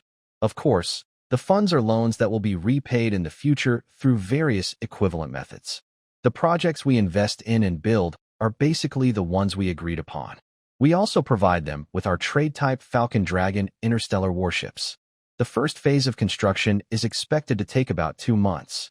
After that, the Luo River Principality will have its own military industry, capable of building T5 and smaller interstellar warships. Each ship built will require us to receive a technology licensing fee. Additionally, the core modules of T5 level interstellar warships must be purchased from our Falcon Dragon Interstellar Empire. Although the production time for these core modules is less than 1% of the total ship construction time, their importance accounts for more than half of the entire ship. With this arrangement, even if the Luo River Principality becomes powerful in the future, it cannot escape our control, Lilith said. Zhao Chen smiled slightly. This was his previous idea. From the earlier Fairy Flower Federation tribe and Stone Kingdom to the current Luo River Principality. These are the trees Zhao Chun has planted, which will provide shade and rain for the Falcon Dragon Interstellar Empire in the future, and the fruits produced can also nourish the empire. Some might say that planting now means waiting a long time to enjoy the benefits. Zhao Chen believes in one saying, "The best time to plant a tree was 10 years ago, the second best time is now." So, even knowing that the real benefits will only be enjoyed after a very long time, Zhao Chun has no hesitation. Any help they provided recently to the Falcon Dragon Interstellar Empire in its battles against devouring civilizations and even in wars of order means Zhao Chen's efforts are not in vain. The completion of the third phase is scheduled for 1 year from now. The construction plan for this phase has been expanded based on previous discussions. Although we haven't signed the construction plan for the fourth phase yet, we have reserved some flexible space for future adjustments. If needed in the future, we can proceed with the fourth phase. Lilith explained carefully. Zhao Chen nodded with satisfaction. He looked at the star map of the Luoha Principality, where a dragon-shaped mark was highlighted. This is the location of the development zone, a small star system near the Luoha capital star system. It is resource-poor and rarely visited, but it is very suitable for establishing a development zone. Control of this development zone will be directly managed by the Shadow Dragon Interstellar Empire, which will also build a cross-universe stargate connecting directly to the Empire. Has the development plan for the Luoha Principality's external expansion been finalized? Zhao Chen asked, looking at the two video windows beside him. In those two connected video windows were Marshal Leona, the top commander of the Shadow Dragon 5th Legion Fleet, and Vice Commander Zhong Xiaoyan. Marshal Leona replied, "Things are progressing very smoothly on my side. The giant-toothed sea monster, the king of Carefree, we support, has fully taken control of the giant-toothed sea monster tribe and is expanding outward with our help. Because King Carefree has good connections, we are using a policy of courtesy first, then military action. We also screen the forces we show favor to. Those not suitable won't receive this privilege. Most of the interstellar forces that are treated with courtesy agree with King Carefree's character and are willing to form alliances. Now, King Carefree has established an interstellar force called the Giant Tooth Federation, controlling 3-star regions and deploying troops in 2 of them. Within the next 3 months, the territory of the Giant Tooth Federation is expected to influence 10-star regions, occupying about 1/3 of the entire Crab Nebula star civilization universe." Marshal Leona finished speaking. General Zhong Xiaoyan immediately added, "Our development plan for the Luo River Principality mainly focuses on military strategies. Since the Luo River Kingdom has just been established, it lacks the connections and reputation that the Xiaoyao King has. We can only rely on our strong military power to make nearby interstellar forces submit. Additionally, the Luo River Principality currently has weak military strength and needs some time to develop. According to our plan, within the next 3 months, the territory controlled by the Luo River Principality will expand to 3-star regions. At that time, we will create an opportunity for the Luo River Principality to join forces with the Xiaoyao King's Giant Tooth Federation in a public alliance. They will announce the formation of a North-South alliance, which will become the largest alliance in the Sagittarius interstellar civilization universe. After that, expanding further will be much easier. We estimate that within 6 months, we can control over 90% of the star territories in the Sagittarius interstellar civilization universe." Marshal Leona nodded confidently, with a proud expression on her face. 6 months, that's much shorter than Zhao Chun and Lilith's previous expectations. In Charlotte's 3 responsible universes, the Sagittarius universe was considered the most difficult due to its large territory and internal chaos. They thought it would take the longest. But under Marshal Leona and General Zhong Xiaoyan's leadership, they managed to cut that time down to just half a month.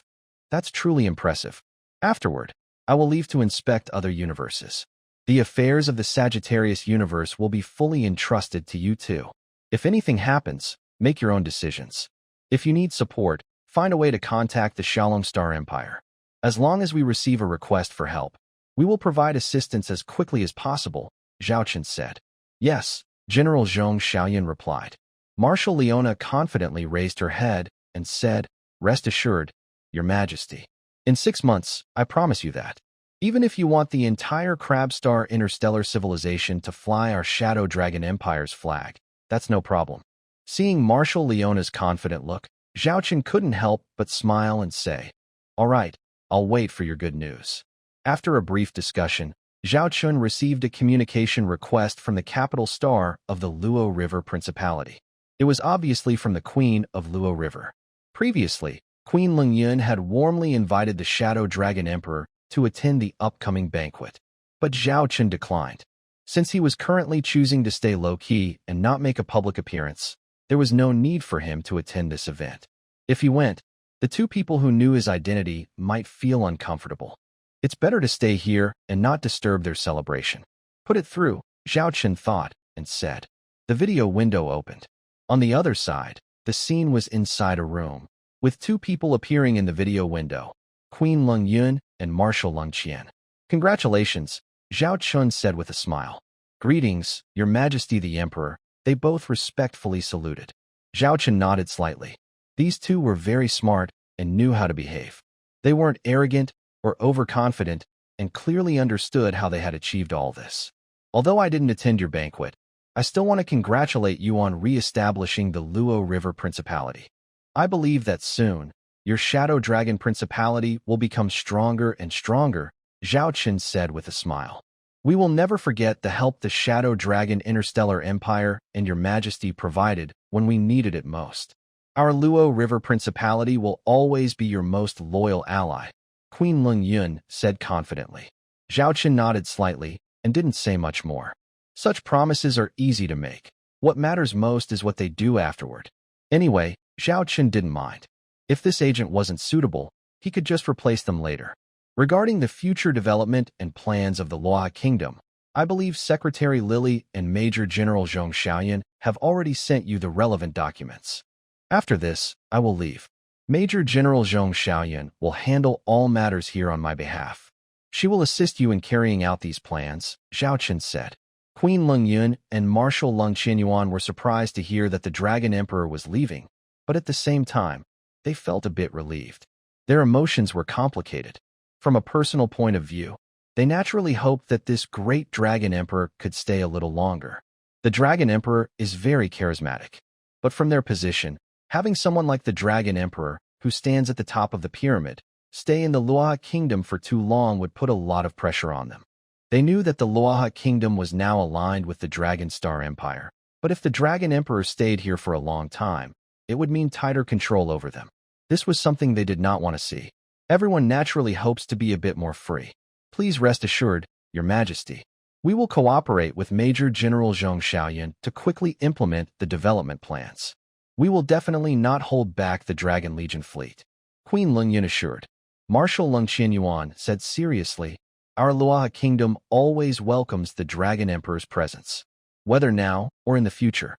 As long as the Dragon Emperor needs us, I, Lung Qianyuan, am willing to lead the Luoha fleet across starry seas to be by your side, becoming your sword and fighting for you. Zhao Chen nodded with a smile. After exchanging a few more pleasantries, the call ended.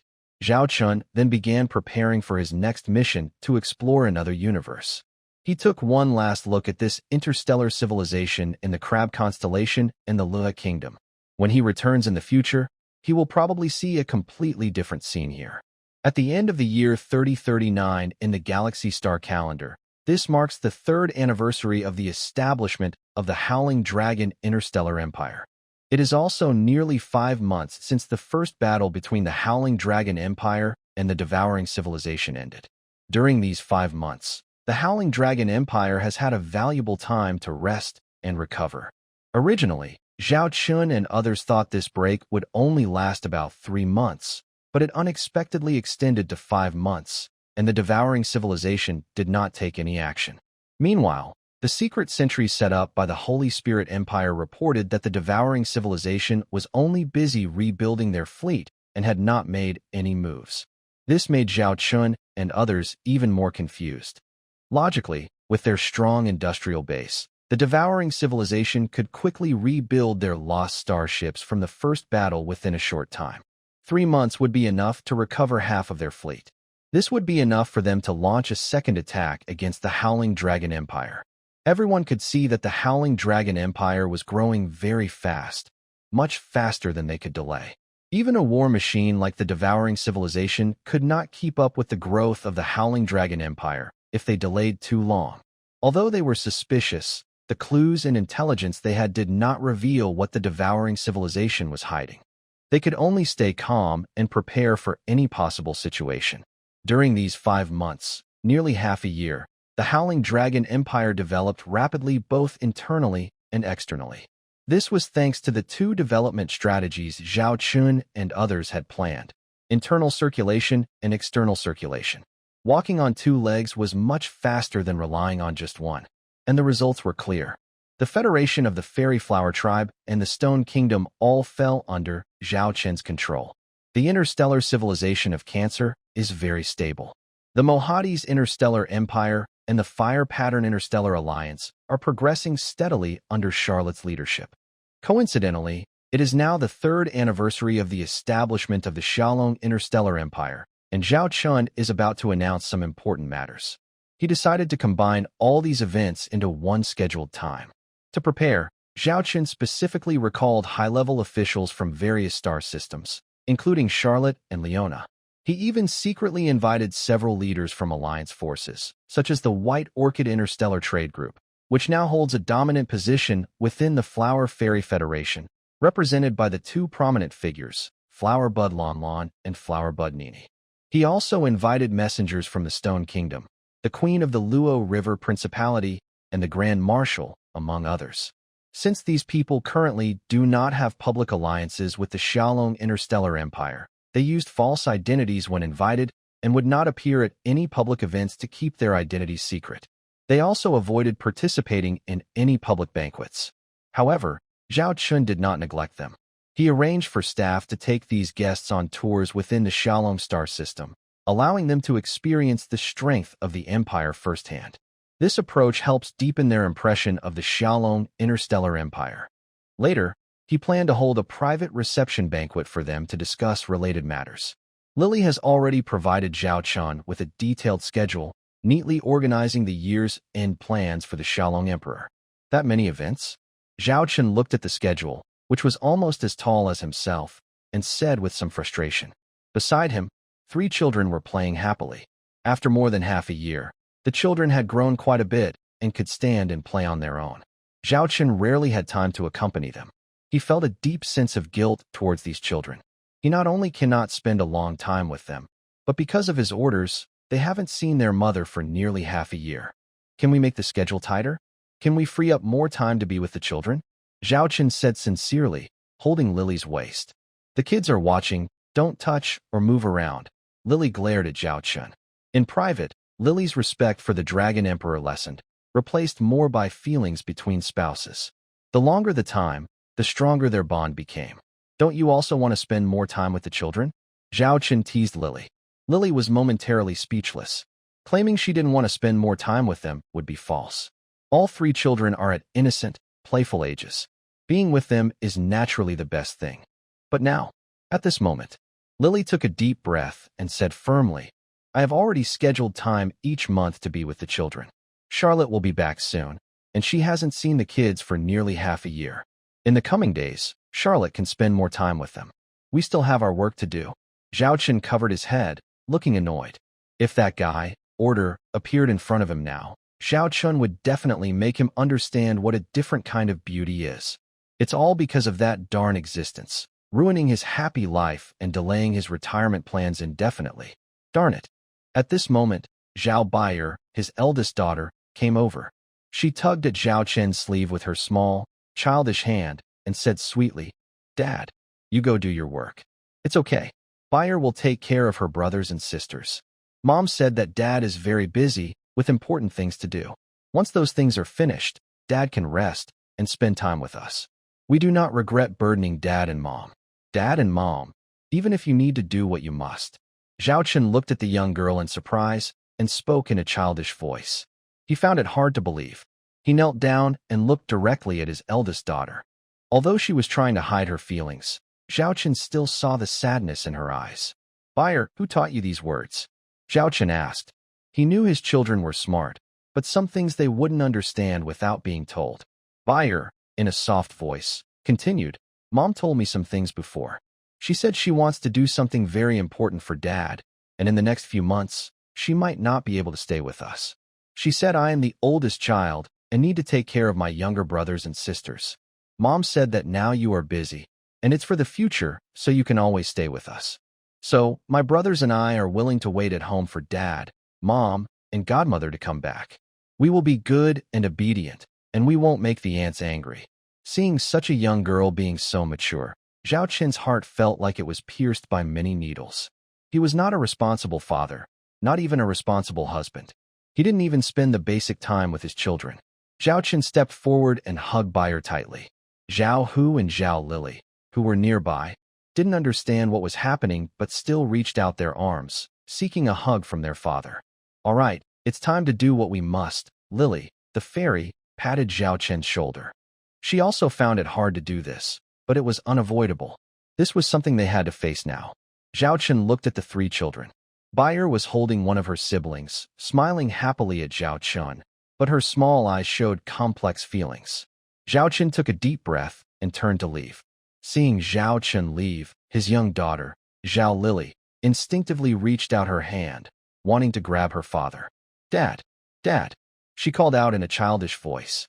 Hearing her call, Zhao Chen paused for a moment, then quickened his steps again. Zhao Bayer stepped forward, hugging his sister and comforting her, saying, "Dad and your mom are doing important things. Once they finish, they will be with us." Next to them, Zhao Hu clenched his fists, but tears were already falling from his eyes. "Mom said I am a brave boy, and brave boys don't cry." "I can't cry." Zhao Chen didn't know what was happening behind him, and he didn't dare to look back.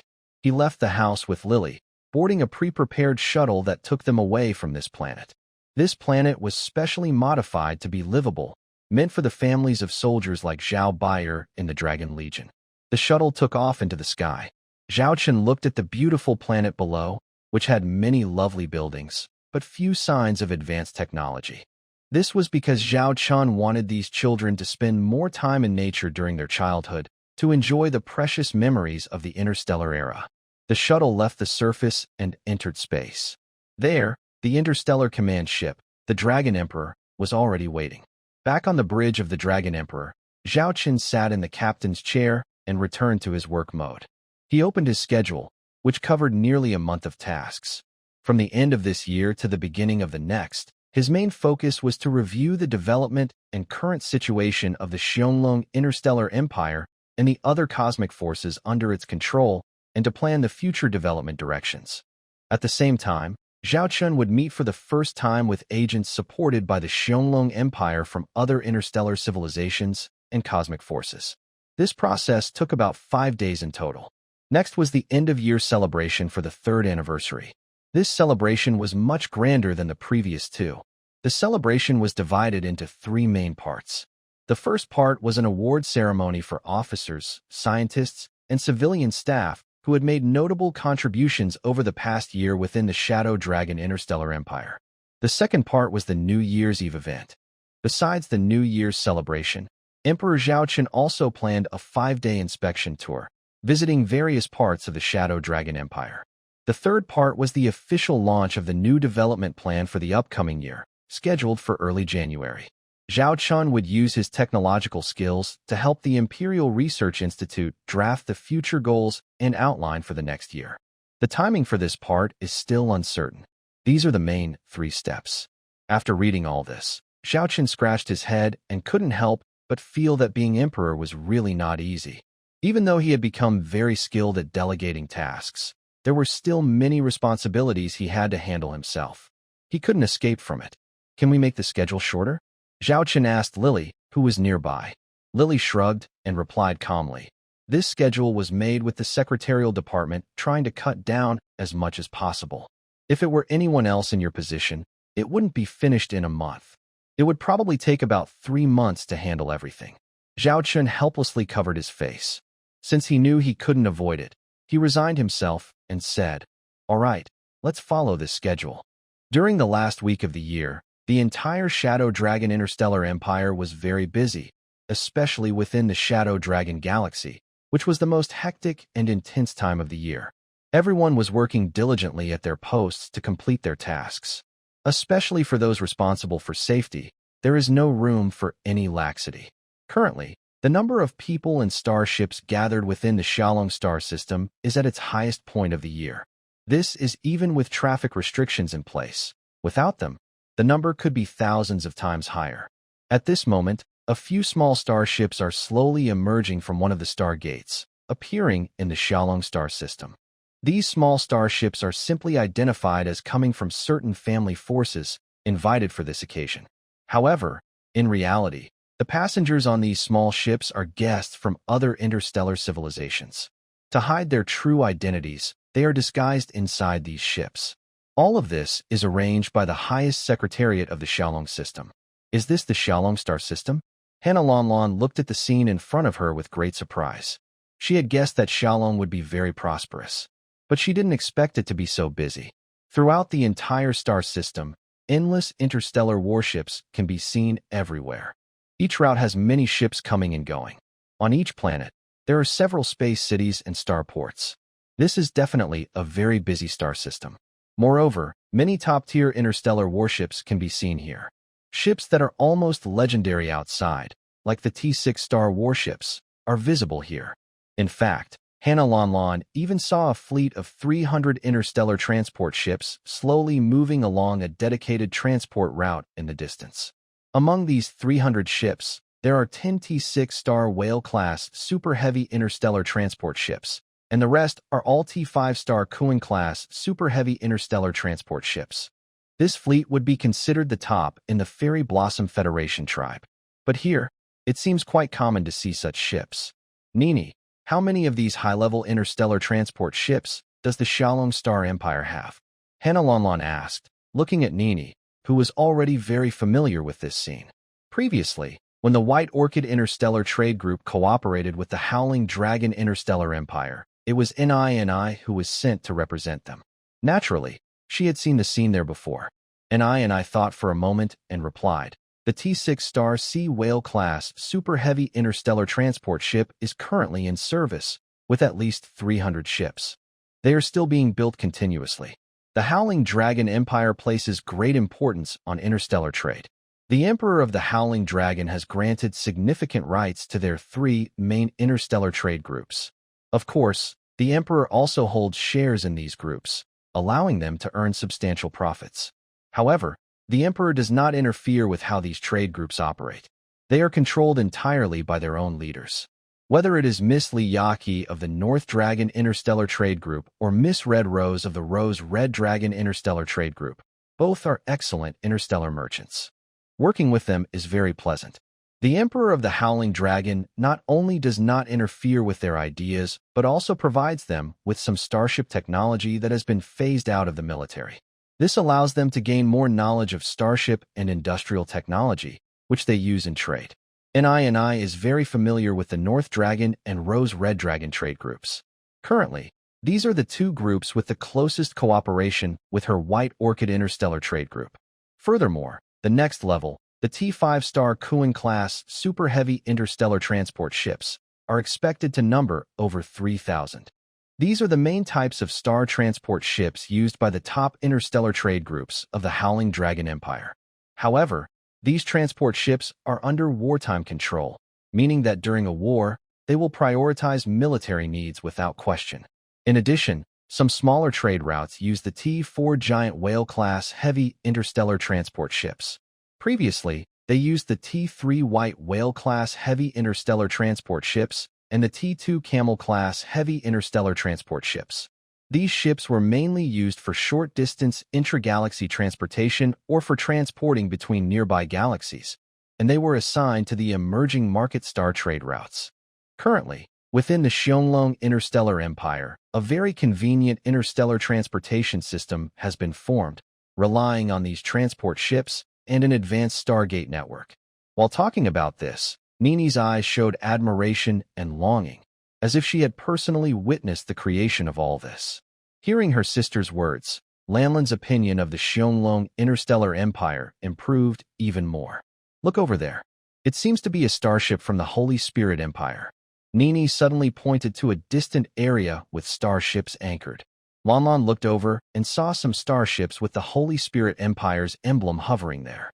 It seemed that the Holy Spirit Empire really valued its relationship with the Xiaolong Interstellar Empire, even sending its envoys to participate in the Empire's New Year celebration, Nini said with emotion.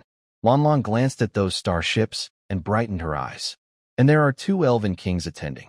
2 Elven Kings? How did you tell? Nini asked in surprise. Because there are 2 flagship ships of the Elven Kings. They should belong to the Flame Elven King Shalomin and the Clear Water Elven Queen Meritis, Lanlan explained. The Xiaolong Interstellar Empire was able to invite 2 Elven Kings. Nini was very surprised. The Holy Spirit Empire's status was quite impressive within the known universe. Although the military strength of the Xiongling Empire now made many people respectful, in terms of overall power, everyone still trusted the Holy Spirit Empire more, as it was a long-standing interstellar empire. As everyone knows, the Holy Spirit Empire is very powerful, but their proud attitude makes them rarely interact with outsiders. Even the Elf Kings seldom attend events with other interstellar empires. This time, 2 Elf Kings gathered at the Xiaolong Star Empire, which shows how special this occasion is. Based on the information we received earlier, the guests at this banquet are not only from the Xiaolong Star Empire. Lan Lan, the flower sprout, said seriously. Nini, her sister, looked at her curiously. Lanlan's eyes sparkled as she continued. In the past 6 months, the Xiaolong Star Empire has not only focused on our Flower Fairy Federation tribes and the Stone Kingdom. According to the intelligence I gathered, they have also taken action in at least 3 other interstellar civilizations. This time, the Xiaolong Emperor intends to unite us. Really? Nini exclaimed in surprise. Actually, we didn't get this news just from our own intelligence. The Xiaolong Star Empire hasn't hidden their intentions from us either. I think the Xiaolong Emperor wants us, the Bailan Star Trade Group, to play a key role in this alliance, Lan Lan guessed. What other civilizations are involved? Nini asked eagerly. Lan Lan looked at her sister and named a few. Nini was shocked and covered her mouth. I didn't expect the Xiaolong Emperor to be so ambitious. They've done so much without us noticing. Lan Lan remained calm and said, these arrangements started when the Xiaolong Empire was trying to win us over and form an alliance with the Stone Kingdom. I saw some signs back then. The Xiaolong Empire and the Devouring Civilization are now mortal enemies, plus the influence of the Devouring Civilization's order. The Xiaolong Empire will never back down. The only way to break this deadlock is to grow stronger quickly. Although they have a strong industrial base, relying only on the Xiaolong Star Empire universe makes it difficult to quickly improve their overall strength. However, if they could access resources from multiple universes, it might be possible for the Xiaolong Star Empire to grow quickly enough to defeat civilizations that threaten order and confront chaos. Huayani and I suddenly realized this. Soon, the 2 sisters aboard the spaceship arrived in front of a magnificent interstellar building. Excited, Huayani and I introduced her sister. Sister, this is the capital city of the Xiaolong Star Empire. It has many names, like the Xiaolong Imperial Capital or the City of Xiaolong. But its official name is Chang'an City, as shown on the sign. It is the political center of the Xiaolong Star Empire, where all major offices and headquarters are located. This is the brain of the Xiaolong Star Empire. Seeing the awe-inspiring Chang'an City before her, Huayalan Lan was also very shocked. As the spaceship entered and docked at the port, Huayalan Lan and Huayani and I dressed in elegant clothes, with some decorations on their faces to hide their identities.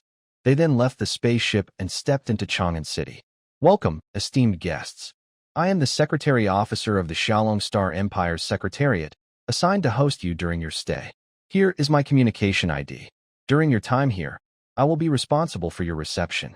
If you need anything, feel free to contact me, said a smiling Secretary Officer, looking at Huayalan Lan and Huayani and I. Hello, Huayalan Lan nodded and smiled politely, showing no arrogance. As a trader in the interstellar market, she understood the importance of harmony and never underestimated anyone. Moreover, she knew the Secretary Officer's role was special, acting as a guide and host. At first glance, he seemed just an ordinary Secretary Officer. But you should know, she works in the highest secretarial department of the Shadow Dragon Interstellar Empire. If Chang'an City is the brain of the Shadow Dragon Empire, then the secretarial department is definitely the brain's core. It reports directly to the Shadow Dragon Emperor and the Chief Secretary. Almost all internal affairs are handled by the secretarial department, including military logistics, which they also assist with. So, the identity of this Secretary Officer is very special. Please follow me. I will first take you on a tour of Chang'an City. Of course, if you feel tired, I can also arrange for you to rest at a hotel first, the secretary said, looking at the 2. Let's just explore now, Lan Lan said. Actually, she was very curious about this city. All right, please come with me, the secretary led the way. Soon, everyone got into a flying vehicle and started to travel through Chang'an City. During the tour, Lon Lon saw many different buildings and various interstellar races. This city has everything. It is not only the political center of the Shadow Dragon Interstellar Empire, but also a small, livable planet where many ordinary people live and work. Besides the civilian areas, she also saw the headquarters of the North Dragon Interstellar Trade Group and the Rose-Red Dragon Interstellar Trade Group. Each headquarters is very large, with busy crowds at the entrances. Some of these people are employees of the two trade groups, while others are interstellar merchants seeking cooperation. Everyone in the Shadow Dragon Empire knows that to make money here, you must work with these trade groups that have royal Shadow Dragon family backgrounds. Big Sister, this headquarters is much larger than our Flower Fairy Federation's most luxurious headquarters. Although this is the first time I see it, every time I do, I feel very moved. I hope that someday our White Orchid Interstellar Trade Group can also have a headquarters of this level. Nini sighed with emotion.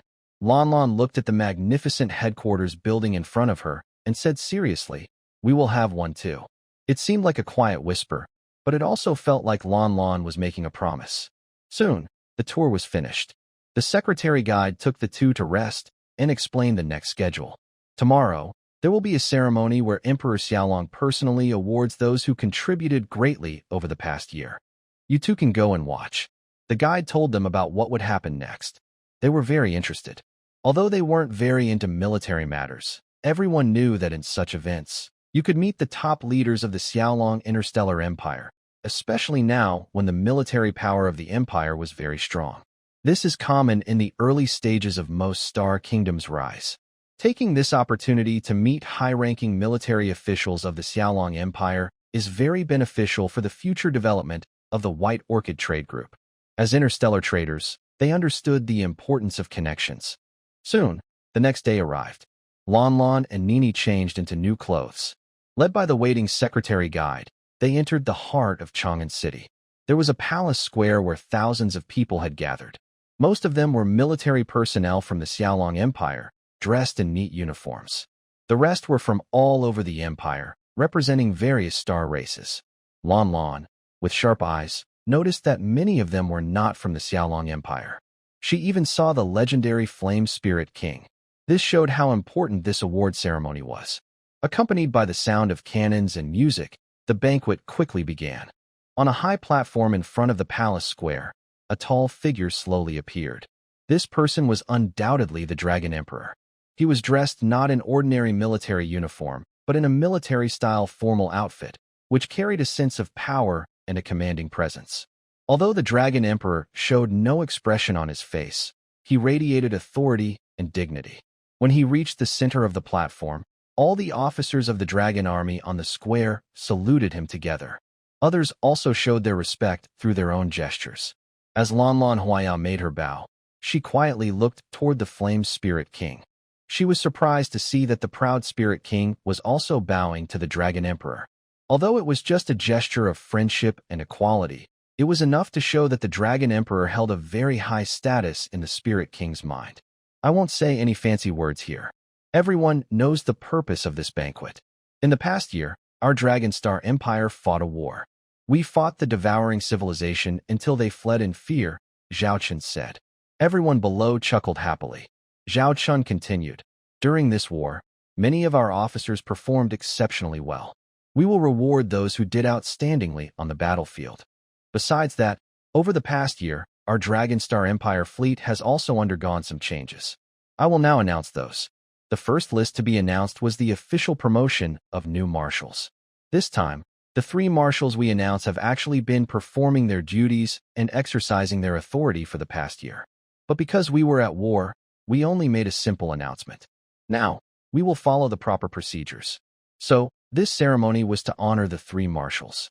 I hereby award Wei Shishir the rank of Imperial Marshal and appoint her as the top commander of the 7th Fleet Group of the Dragon Empire. I award Qing Man the rank of Imperial Marshal and appoint her as the top commander of the 8th Fleet Group. I award Madir the rank of Imperial Marshal and appoint her as the top commander of the 9th Fleet Group. When Zhao Chun announced these appointments, the 3 marshals stepped onto the stage. They looked calm, with little excitement, as they had been in these positions for over half a year. After this time, They had become more steady. Zhao Chun placed the martial badges on each of them in turn. The three saluted in order. The ceremony ended, and under everyone's admiring gazes, the three marshals left the stage. Zhao Chun then said from the center of the stage, "Besides these three marshals, today we will welcome a new imperial marshal. At the same time, our Dragonstar Empire will have its 10th Fleet Group. In the past 6 months, the Dragonstar Empire has been busy. Not only has it quietly developed an agent plan externally, but it has also been increasing its starships internally. First, it completed the missing starships for the original 7th, 8th, and 9th Fleet Groups. Then, it focused on developing new fleet groups. So far, the 10th Fleet Group of the Dragon Empire has been fully tested and is in full operation. This means that, on paper, the total number of starships in the Dragonstar Empire has exceeded 5 million. And this count does not include the elite fleet groups. Over these 6 months, the number of elite fleet groups has also increased, mainly the T6 level starships. The spotlight shifted to a seat in the banquet hall, where a confident female officer stood up as Zhao Chun spoke. Slowly, she walked up to the high platform. This newly formed fleet group is the 10th fleet of our Star Dragon Empire. It holds special meaning for us. It represents a pause in our development, not an end. It shows our military strength has entered a new stage. While Zhao Chun was speaking, a figure was already standing at the bottom of the stairs, waiting for the final call. And the person who will be the top commander of our 10th Fleet Group is Pei Xingnan. Zhao Chun announced her name. Brigadier General Pei Xingnan proudly walked onto the stage. Everyone below clapped. Marshal Qitong's face showed rare pride, happiness, and confidence. Because Pei Xingnan has a close relationship with her, Pei Xingnan is not the highest-ranking officer in the Star Dragon system. She originally followed Qitong and was the deputy leader of the Bloody Mary mercenary group, which Qitong established. She has strong skills in space combat command and is very good at flying starfighters. During her time with the Bloody Mary mercenary group, she served as deputy leader to support Qitong.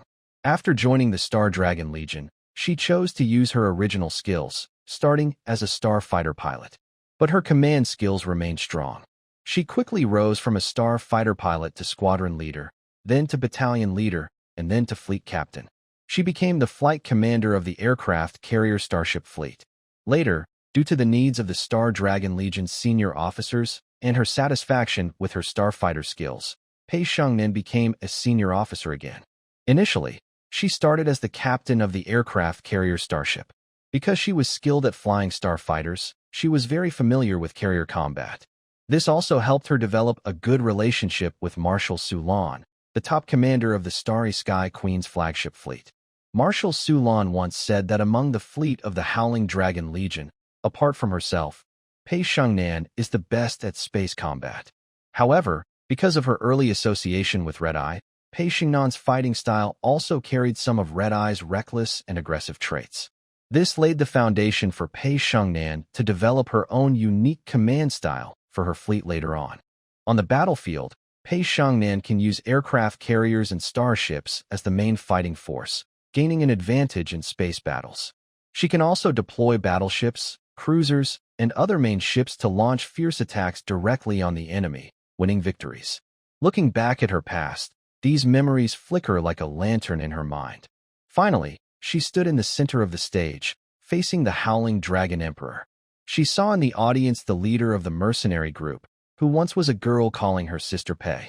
Now, her face showed more calmness and less arrogance than before. 10 years had passed. 10 years ago, she was just a deputy fleet commander of a mercenary group. Who would have thought she would end up in this position?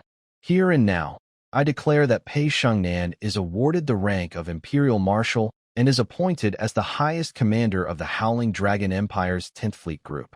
The voice of the Howling Dragon Emperor brought Pei Xingnan back from her thoughts.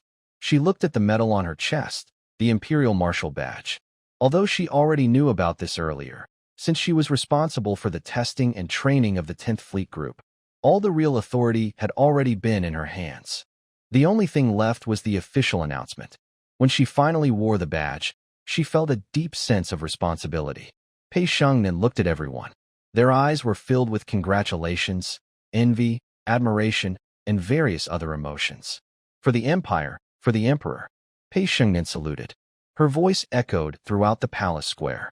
Many people below the stage also cheered and said, "For the Empire, for the Emperor." At this moment, the atmosphere reached a peak. This also meant that the number of marshals in the Xiongling Interstellar Empire increased to 14. If we include the 2 5-star marshals, the total is 16. These 16 symbolize the 16 pillars supporting the Xiongling Empire. Next, announcements were made about the promotion of new generals, colonels, and lieutenant colonels. The number of these officers increased significantly. The number of 3-star generals rose to 48. The 2-star colonels increased to 196. The 1-star lieutenant colonels grew to 980. The number of colonels approached 6,000. This shows that the officer system of the Xiongling Interstellar Empire now has over 7,000 officers. Some might wonder if having so many officers makes the top of the hierarchy too crowded. However, Lilith's secretarial department also calculated this data. The result was that the number of officers is far from enough, and there is still a large gap. The number of officers capable of becoming generals is still far below the required amount, with tens of thousands needed. Currently, in the Xiongling Interstellar Empire, any captain of AT-6 class starship must hold the rank of colonel. This single rule means the Empire needs a large number of colonel-ranked captains. Because the Empire is still in its early stage of military governance, the military mainly holds the power. Back to the main point, the promotion ceremony for these officers took nearly a day. Although future promotions to colonel, lieutenant colonel, and major general do not require the Emperor's personal approval and are instead approved by several marshals, it still takes a lot of time.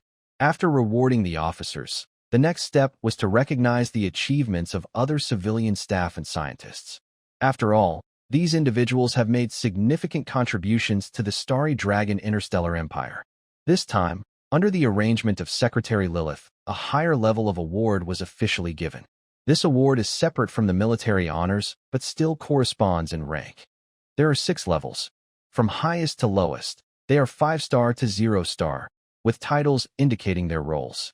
For example, scientists and researchers working at the Empire's Military Research Institute are usually recognized at these levels. Even the lowest can receive the title of Excellent Scientist. Above that are 1-star scientists, 2-star scientists, up to the highest level, 5-star scientists. In other fields, titles include Excellent Engineer, Excellent Researcher, and so on. I announced the awarding of the 5-star scientist title to Annie. Congratulations to Nana for receiving the 5-star scientist title. Elsa is awarded the 5-star engineer title. Danielle is awarded the 4-star engineer title. Xiang is awarded the 4-star educator title. Yini is awarded the 4-star doctor title. These names may be unfamiliar to outsiders, but members of the Starry Dragon system know them well. These individuals usually do not appear in the spotlight of the Empire, but they have been quietly working for the Empire with their professional skills. The people whose names are called step onto the stage one by one. Annie, being watched by so many people, felt a bit shy. She initially wanted to step back to the back row, but Sister Nyo, straightforward as ever, pushed her to the front. "Don't push me, Sister Nyo. Don't push me." Annie kept signaling to Sister Nyo, but she seemed completely unaware of it. In the end, Annie had to stand quietly at the front. She secretly thought that Sister Nyo must be upset with her because she didn't share the roasted beef leg last time. Next time, she would share some beef with her. The awards ceremony quickly came to an end, and everyone naturally moved on to enjoy food, drinks, and fun. Happy music played in the square, and various delicious dishes appeared, allowing everyone to eat and drink happily. On both sides of the square, there were small private rooms, which were meant for special guests. For example, the Dragon Emperor, who was willing to enjoy the festivities with the people, but staying outside all the time made his subordinates unable to have fun. So, after showing his face, he would find a place to eat and drink comfortably. There were also people like Annie, who had special status. First, her safety needed to be protected. Second, her behavior had to be kept in check so it wouldn't affect her public image. For instance, Annie was now eating so much that her face was almost buried in her food bowl. As for the badge she received earlier, it had become a nuisance, and she probably threw it somewhere without paying attention. Fortunately, her sister Nana was nearby, taking care of her, and had already packed away the important items. Nana shot a slightly annoyed look at her sister, but understood her sister's temper. On such an important day, she decided to let her be happy. Nana, look at your sister. Sigh. I guess this is just how she is in life. Luckily, you and your sister work in the same department and usually take care of each other, said their father, Chief Pekin, with a smile. Yes, I understand, father, Nana replied, looking at her father, who always had a gentle smile on his face. He was wearing a medal on his chest, but it was only a 2-star engineer badge. Although their father, Chief Pekin, was an interstellar dwarf with good craftsmanship skills, some things depended on talent. He had worked hard to become a 2-star engineer, which was quite an achievement. This success might even be related to his 2 daughters. If not, he might have only been a 1-star engineer. But despite that, Chief Pekin was very satisfied. Because of Annie and Nana's presence, his family can be considered the top technology family in the current Star Dragon Interstellar Empire. The family is small but holds a high status within the empire. Within his original dwarf star race, some relatives related to him by blood have also gained many followers. It can be said that one person's success lifts the whole family. As long as Annie and Nana are around, Leader Bajin's family has no worries about their future life. Besides these private rooms, in a corner room, there are also some special guests. Previously, Hua Lan and Hua Ni came here, and now they are inside. This room is quieter than others, with fewer people inside. Among those present, only the 3 representatives from the Stone Kingdom are familiar to them. As for others, their appearances reveal some identities, but since they haven't interacted much, they don't know each other well and find it hard to greet. In this strange silence, a group of people entered the room. Why is no one talking? Is it because everyone is still getting to know each other? Zhao Chun said cheerfully as he walked in. Everyone almost stood up at once and looked at the Dragon Emperor. Their eyes quickly focused on the person walking in beside the Dragon Emperor. That was the Water Spirit King. Greetings, Your Majesty the Dragon Emperor, Water Spirit King, everyone said politely. The Water Spirit King smiled gently and said, You don't need to look at me. The host here is the Dragon Emperor. Like all of you, I am also a guest. Zhao Qin smiled and said, That's not quite right. If it weren't for the information and channels provided by the Water Spirit King, I wouldn't have been able to gather everyone here. We wouldn't have this chance. The Water Spirit King looked at Zhao Chun with a gentle smile and said, I only gave the Emperor some things and advice. However, His Majesty the Emperor does not seem to have followed those actions completely, so I cannot take credit for that. Everyone present was a bit confused upon hearing this vague statement. It seems that there have been some things between the Dragon Emperor and the Water Spirit King that they do not know about. Actually, the Water Spirit King was telling Zhao Chun that he provided some information and advice, but Zhao Chun did not follow his suggestions. I believe in this saying, whether it's a black cat or a white cat, as long as it catches mice, it's a good cat. Zhao Chun was now seated. He looked at the others still standing and said, Everyone, please sit down. I don't have much time here. After I say a few words, I need to go somewhere else. Please forgive me if I seem a bit rude. Of course, everyone replied politely and sat down. Zhao Chun continued, Let me introduce everyone first, since you'll need to work together in the future. It's important to get to know each other. He then began introducing from his left side. These 2 are from the Flower Fairy Federation tribe, the leaders of the White Orchid Star Trade Group, Miss Hua Lan and Miss Hua Ni. The White Orchid Star Trade Group now holds about 25% of the market share within the Flower Fairy Federation tribe, approaching 30%. Soon, they will become the largest star trader in the Federation. Both of them are very wealthy. Don't say I didn't tell you about a chance to make money. Zhao Qin finished with a playful remark. Hua Lan and Hua Ni raised their glasses to greet everyone. These 3 are envoys from the Stone Kingdom. This is Prince Ahmad, and these 2 are the Minister of Foreign Affairs and the Minister of Finance and Economy. The 3 envoys from the Stone Kingdom stood up and bowed to everyone. The appearance of the Stone Kingdom race is quite obvious. When they remove their disguises and reveal themselves to everyone, it becomes clear that these 3 are from the Stone Kingdom. Everyone was very surprised by this. They all knew the personality of the Stone Kingdom well. Besides the star traders from the Flower Fairy Federation tribes, they rarely had close contact with other star races or star forces. These three are from the Gemini Star Civilization universe, the Great Tooth Federation, and are respectively the Lord of Leisure. A man who looks like a seal, with a plump body, dressed in a white fluffy suit, and with two large teeth, stood up and saluted everyone.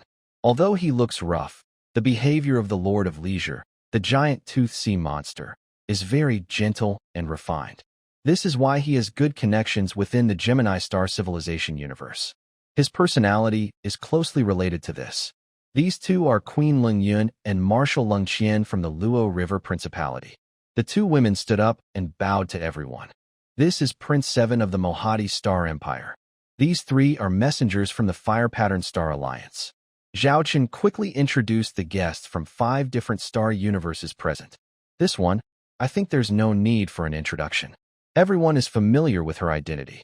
When Zhao Chun pointed to the Water Spirit King, he wore a teasing smile. The Water Spirit King smiled and looked at everyone. It's a pleasure to gather here with all of you. The Water Spirit King is naturally familiar with these people. She is the diplomatic minister of the Holy Spirit Empire.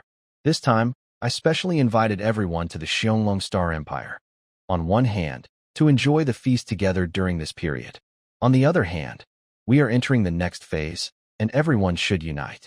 Only by uniting can we unleash greater potential. Zhao Chen explained the purpose of this meeting. Hua Yalanlan felt excited inside as she looked at everyone present. As an interstellar trader, she clearly understood the power behind these forces. The Kingdom of Stones has rich mineral resources, which can be used as a source of materials or sold as goods. The two interstellar powers of the Crab Constellation civilization are well known for their unique location in space. In the future, they could build a vast network of cosmic gates there, greatly improving interstellar trade efficiency. Even her White Orchid Interstellar Trade Group could establish its own trade system within the Crab Constellation civilization. The Mohadi's interstellar empire may seem unimportant, but it holds a high status and respect within its part of the universe. Having the support of the Mohadi's empire would secure markets in several nearby galaxies. The Fire Pattern Interstellar Alliance is a joint effort of multiple civilizations and is a Tier 5 civilization. This means it would create a very large interstellar market. With the advanced technology provided by the Xianglong Interstellar Empire, bringing these civilizations together would form the biggest known interstellar market in the universe.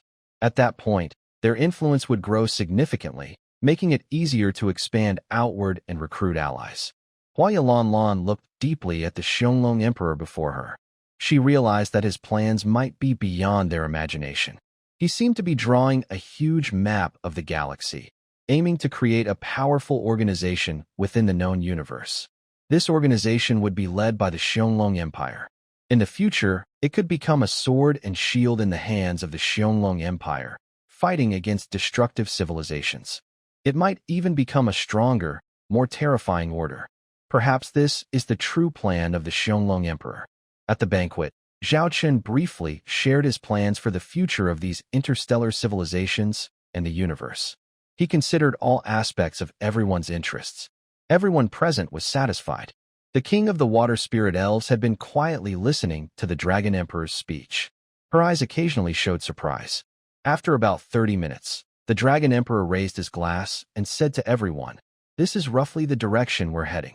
During your stay in the Dragon Star system, the secretarial team will contact you to discuss and finalize specific cooperation plans for the future.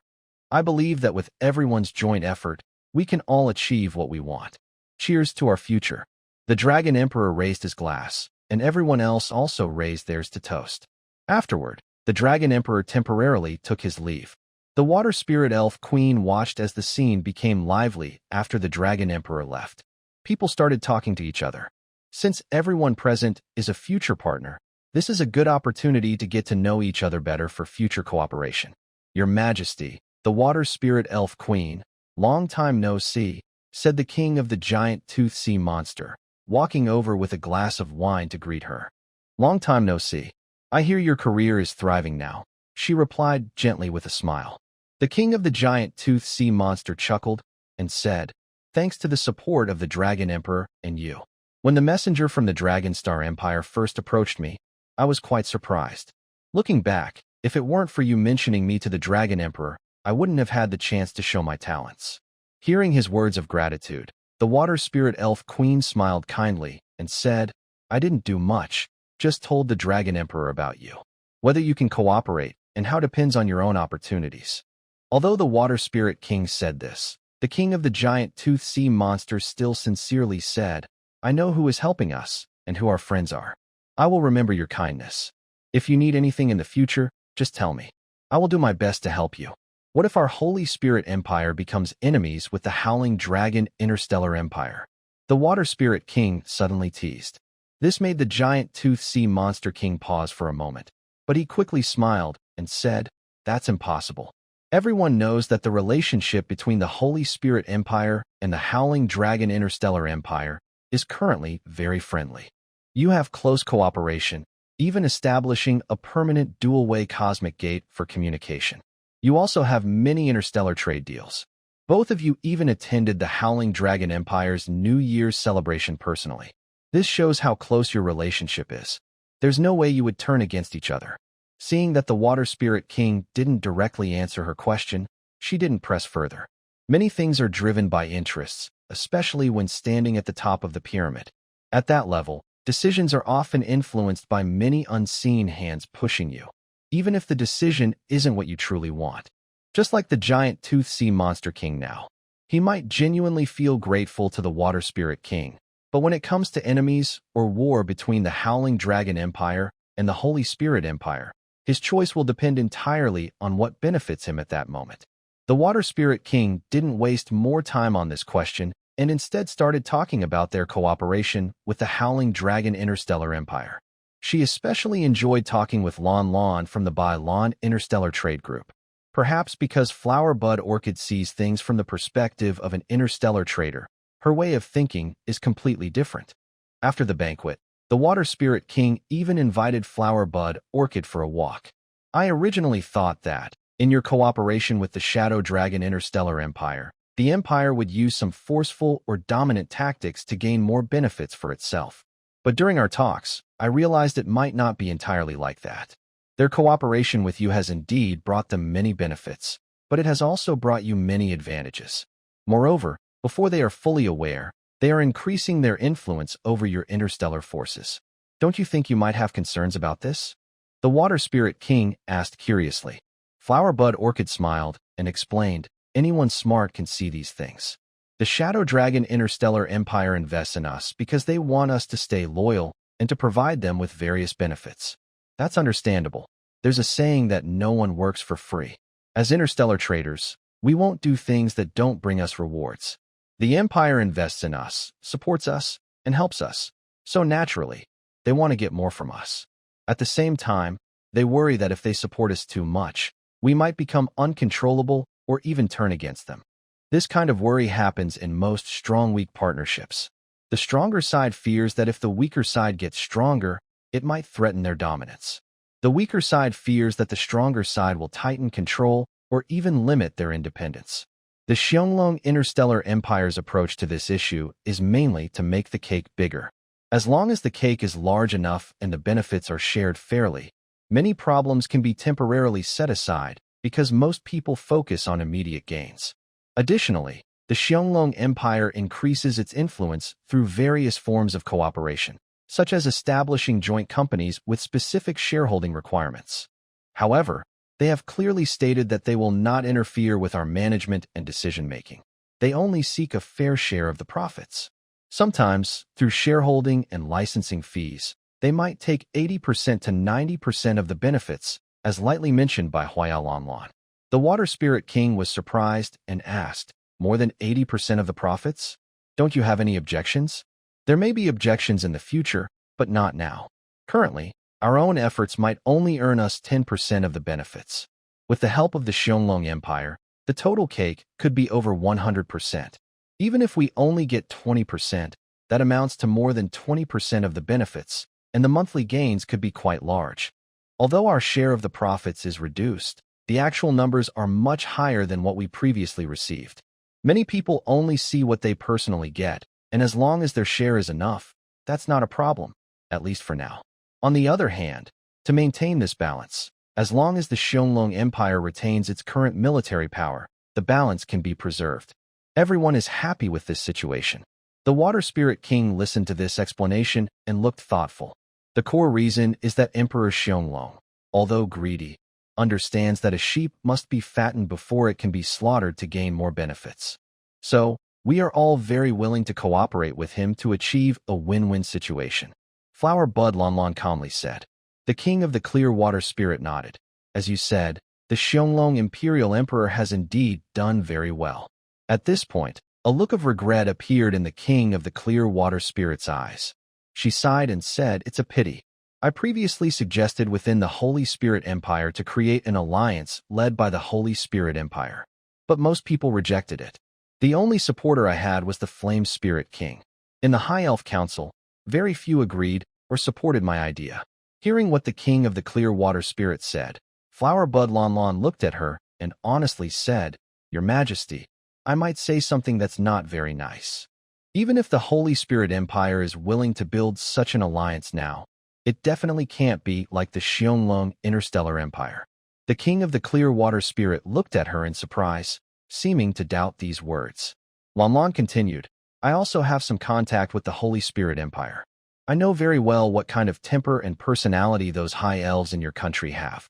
They are proud, self-satisfied, arrogant, looking down on other interstellar races besides high elves, and despise most lower beings." Although these words are not very pleasant, the king of the clear water spirit could not deny them, because that is how high elves are. I don't deny it. The Holy Spirit Empire also has very strong military power, even surpassing the recently rising Xiongling Interstellar Empire in overall strength. But you must understand, alliances are about uniting all allies. Here, these are allies, not subordinates. The people of the Xiongling Interstellar Empire do not look down on other interstellar races. They prioritize interests, but they also strictly follow rules. Working with them is very smooth. At least, that's how it is with me. That's also why they are willing to appear here. Lanlan pointed to the guests at the banquet. The king of the clear water spirit fell silent, and had to admit that what Lanlan said was true. You are correct. Perhaps only the Star Dragon Interstellar Empire can handle this matter. The Water Elf King said somewhat sadly. At the end of the year, Zhao Chun, the emperor of the Star Dragon Empire, is very busy. Almost every day, there are banquets of various sizes and meetings to attend. In the past few days, Zhao Chun has only had about 3 to 5 hours of rest each day. If Zhao Chun's body hadn't been strengthened, he might not have been able to hold on until now. This is the last report on the interstellar warship data from the military this year. Secretary Lily approached the desk and looked at the seemingly exhausted Star Dragon Emperor, tapping on the table. This brought back the Emperor's focus. I can't read any words right now. They look like little angels flying around in front of my eyes. Zhao Chun blinked, not wanting to move any part of his body. Lily didn't say much and began explaining the report. Currently, our Star Dragon Interstellar Empire has 15 main fleet groups, which are divided into the regular Imperial Fleet and 5 elite fleet groups. The 10 regular fleets are fully staffed, each with 500,000 starships, totaling 5 million starships. The 5 elite fleets are the latest data reports. The Reverse Scale Elite Fleet has 50,000 active starships. The Snowstorm Elite Fleet has 200,000. The Star Queen Elite Fleet has 150,000. The Shadowhunter Elite Fleet has 100,000. And the Hell Angel Elite Fleet has 150,000, including 50,000 dedicated logistics and supply starships. In total, there are 600,000 combat starships. Among these, we currently have over 6,000 T6 starships, 1 million T5 starships, and more than 4 million T4 starships. Additionally, there is a group of special interstellar warships about to join the active fleet, so they are not included in this report for now. Nearly 6 million interstellar warships, Zhao Chun muttered. Unknowingly, we have become quite a large force. According to military simulations, to defeat the devouring civilization with absolute advantage, we need at least 10 million interstellar warships, including over 10,000 T6 class ships. To have the ability to oppose the T6 order, we would need at least 30 million interstellar warships. There are nearly 50,000 T6 class warships, and we also need some T7 class ships. And this is just an estimate.